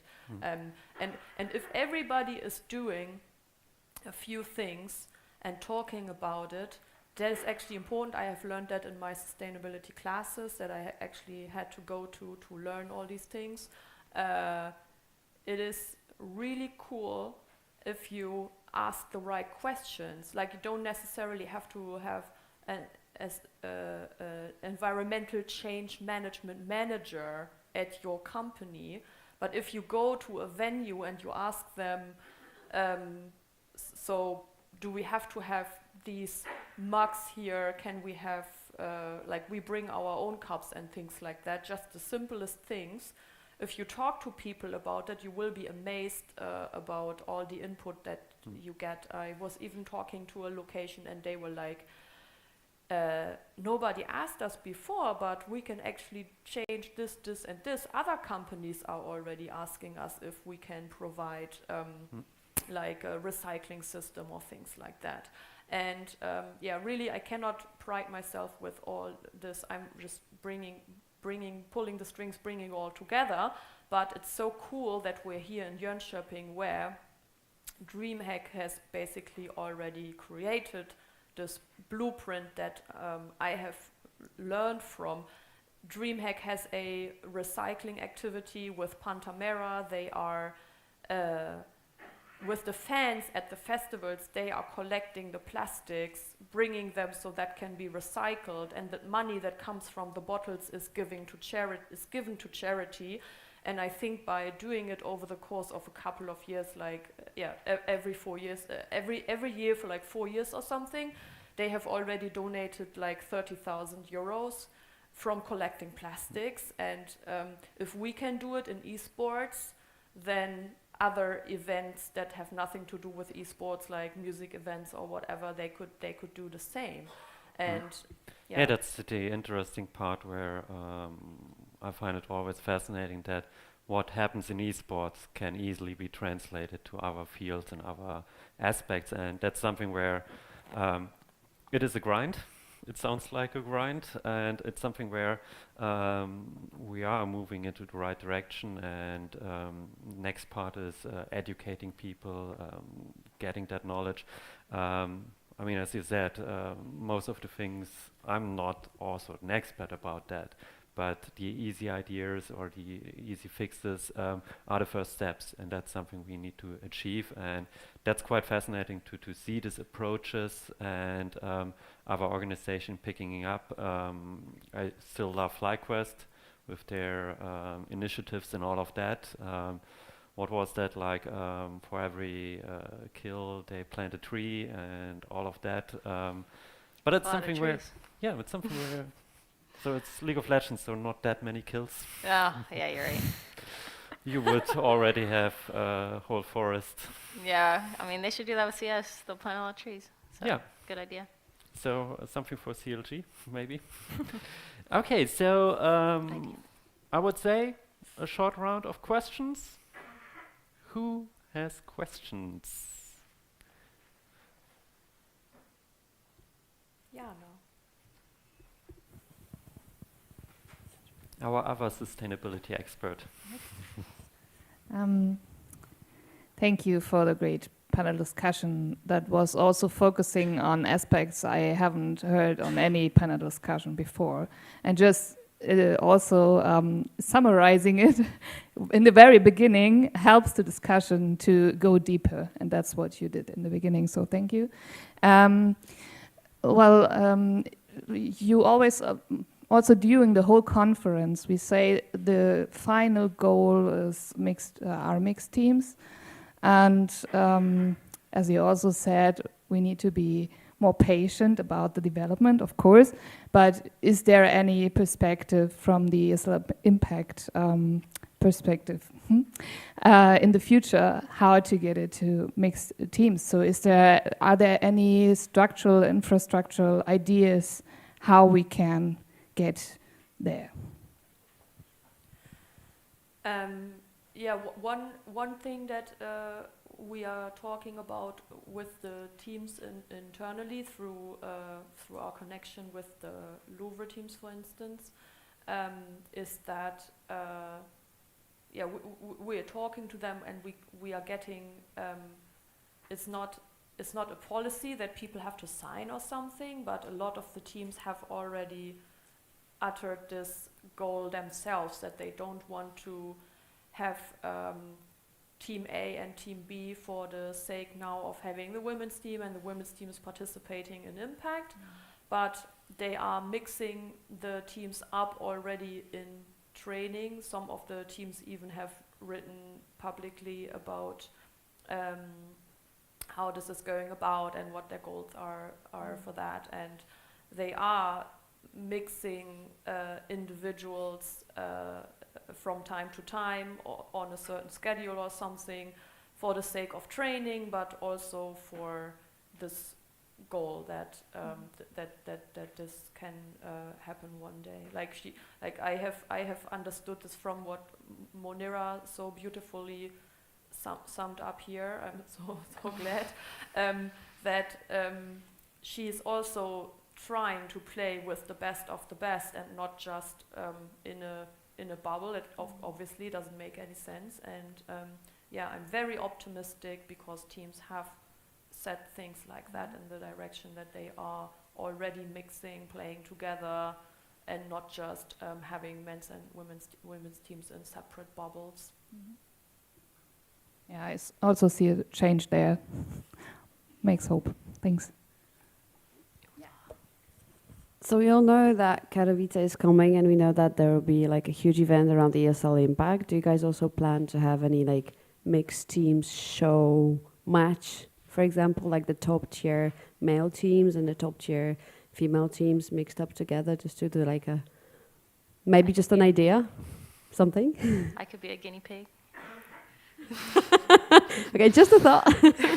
Sorry, you what? I said I could be a guinea pig. Like yeah. That sounds like something cool to be done at a DreamHack festival. We have done the Ghost Para team mixed up with other people playing together, right? To show people what it's like to be playing with a handicap of sorts, and I think that that's actually a great idea, as long as it's two mixed teams from how many organizations do you need to do that? Like two? Maybe people are twittering at us right now. Maybe you could pull like a survey or poll like top team female, like that you just like mixed up together, like top tier together. That would be kind of cool. Yeah, just like an a idea. survey where two dream teams Yeah. Make your dream. But like mixed one. Oh yeah. Yeah, We some have good to- ideas going. That's a great idea. I'm gonna bring that up. Yep. Okay, anyone else? The Ula show match. I can coach. You can, yeah, and you will coach for free, right? Oh, nice. Okay, already clear what we are doing, so sounds good. Sounds good. See you guys then. Let's make it I'll be happen, there. Julia. Right here. Oh. A question to Maria, according to CLG, because I think that not only implementing like women into teams and into the player base is important, but also exchange with like I don't know how to call it, the open scene or something, mixed scene, is also important. Is there any exchange between your female team at CLG and the male pros? Are you like doing some events where you can get in contact with the others, so it's getting more normal that women are also around, you know what I mean? Not to be offensive. Like, do we play against? That's your question, right? If we Yeah, play against? not only on the player base, but also other options, other opportunities to get in contact. Yeah, I guess there's like a few answers to that.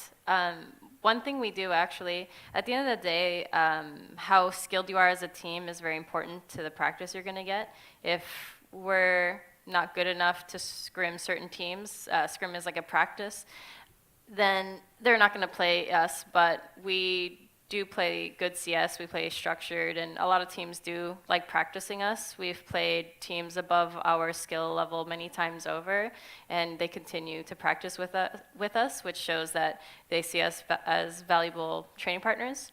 Not only that, but by going into open tournaments, this is where I would advise women in general or anyone by not just practicing against your own level, but trying to push yourself to higher levels.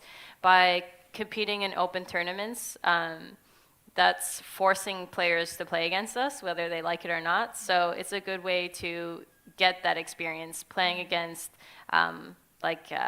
premier teams, which is like the level under pro. Playing against teams like that is a really good experience for us, and it's actually a good gauge for if you can hang or not. And we have had a lot of good games against higher level players, and I think that alone in experience is good, but it also helps you get better and see where your flaws are. If you're not playing teams that are better than you, they're not going to push you the same way. They're not going to see like where the gaps in your play are as easily. So, I mean, we constantly play against the mixed Counter-Strike. It's our main practice. It's our main matches. We play in a mixed league. So we get tons of experience by playing in that, and it helps us a lot to develop and grow as a team too. And if we get lucky enough, we're going to try to play like today or tomorrow against some European teams, get like experience against different regions is good too.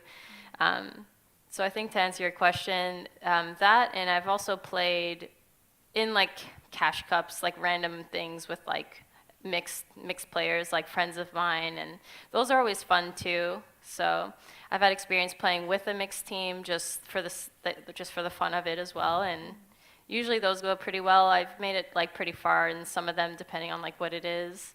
So yeah, I think that's something that you could do too. Let's say you're on a women's team, but you know you have a weekend off or something. You could easily just form a mixed team and go play in a cup for fun, and that's good experience too. It's also just I think it's just fun to do different stuff like that too. And it's important for representatives, so you show that there are women also around, I think. Yeah. But thanks. Yeah. Thank you. Yeah, so awesome. Thank you for that. And I probably could listen to you all the time. So maybe you could do a podcast or something. Yeah. So do some thank podcasts. you. Yeah. Do some podcasts in the future. Yeah. Okay. Just send me a mail, and I will be following you directly. Okay, thank you very much. It was a super interesting talk and panel, and it shows how interesting the topic is, or general those topics are. And yeah, again, thank you very much. Yeah, thank you for having me. Take care, Yeah, so we are nearly close to finish. We will just do a few words from Brian and me. And but yeah, first of all, thank you for that. Yeah, thank you for having me. Yeah, awesome. So Off the stage. I try to be polite. So so you see, I struggled a bit. So apologies for that. Well, the good news is when we said final speaker, it's just me and him wrapping this up, people. So, look, thank you very, very much for attending the first in-person Esport Research Network conference. So there's a lot of people I need to thank right now. And I think I'm going to start with the most important ones, which is not the sponsors, but Philippa and Sarah outside. Can you give a round of applause for them? They were fantastic. They also had to deal with me. So our sponsors, of course, EFG, ESL Facebook Group, and hashtag GG for all, because it's so important for sustainability. Destination Jönköping Municipality, Esport United, and Ubisoft. So that's our sponsors. We also want to thank the team that did the streaming, which was Prince and Matilda and Laura, and Ben, who did the website, has been taking pictures all the time. And Ben, really, thank you for putting up with all my ridiculous demands at every single minute. So, and also Justice, our student team, Jönköping University student team in competitive esports. Can you please give them a round of applause?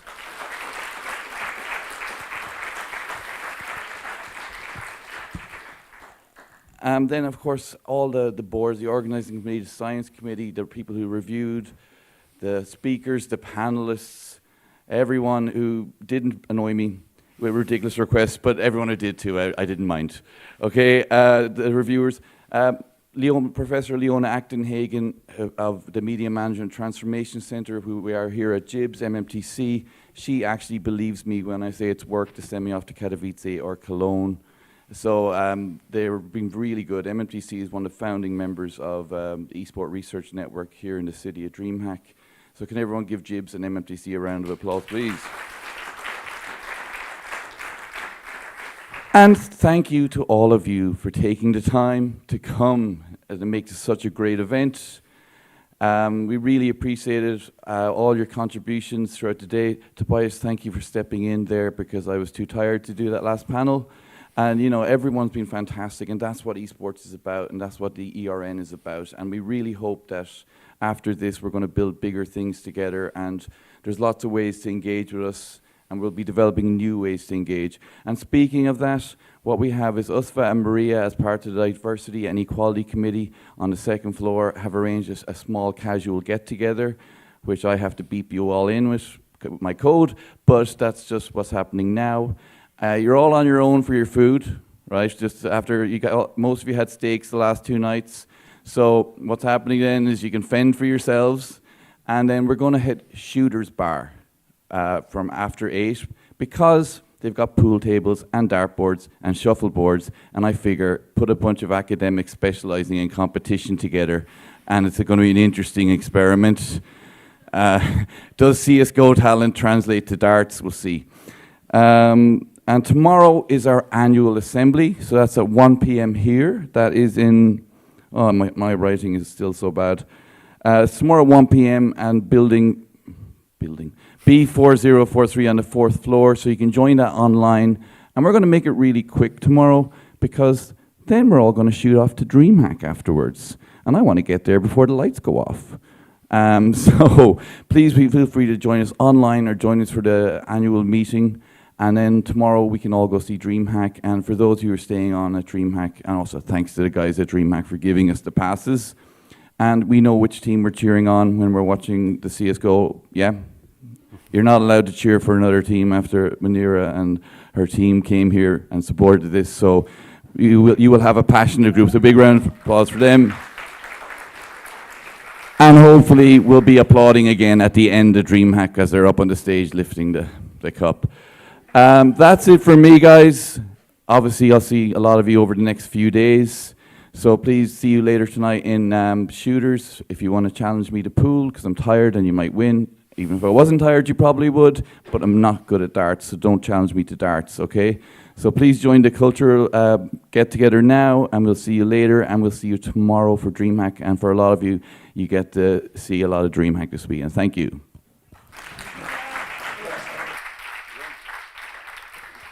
But one more thing. The good part is when I stepped in, I was not able to make a final closing speech. So that's good for you. So I will work with some buzzwords. Yeah, so I found it really fascinating, the whole discussions and how everybody was talking with each other. And that's like a dream come true for when we started this path where getting people together, getting the practitioners together, getting interesting people together. And like the whole day or the whole days, everybody was talking with each other and not like, this is my peer group and I'm only talking with my peers, but getting everybody together. And that's the part where I'm quite happy that we choose sustainability as a topic that brings people together. And it's something where I realized like, okay, our new meta for the next years is sustainability, and we have to deal with that. And it's something whereas with all the discussions and also what we talked or what you talked in the critical concerns, in the ethical questions, just a sentence what Nico said, we want to be the best. And it's also something where we see in this changing world how difficult that is. And you probably realized how much we also struggle with the idea having sponsors for the idea that are business sponsors. And the business world is not always nice. And as long we are not able to fund on our own, we have to deal with that. But that's something where I want to make really clear. As researcher, one topic is quite clear. We need to research all of esports. And that's something where Ashley talked about representation. And if we would say, okay, we have a problem with them, and we are not researching them, we will have a blind spot. And that's something we need to not have. And that's like for all the diversity issues, but all the business issues, all the other topics, we cannot look away. And that's something which is quite important for me. And as Jewon said, yeah, it's like an alpha beta. I like this now, so we will take that. And it's something where yeah, researchers' role is like to improve this world, to improve this game called world. And that's only the short one. I would have done a really, really long one. But yeah, the only one important thing I really want to do is thank Brian. Big applause.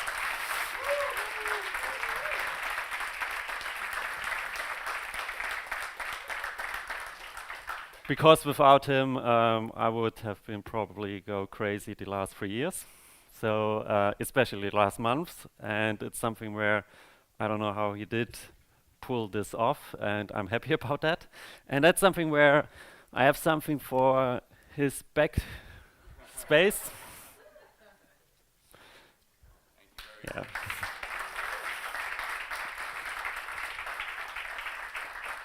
And yeah, thank you all.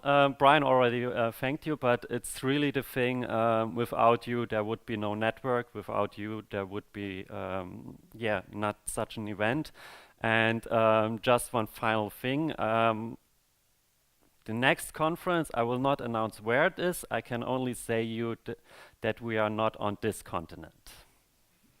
You can do guesses and tips, but we are still discussing where it finally will be, but we will leaving Europe. So that's a fascinating endeavor. And for that, thank you for all, and yeah, good game.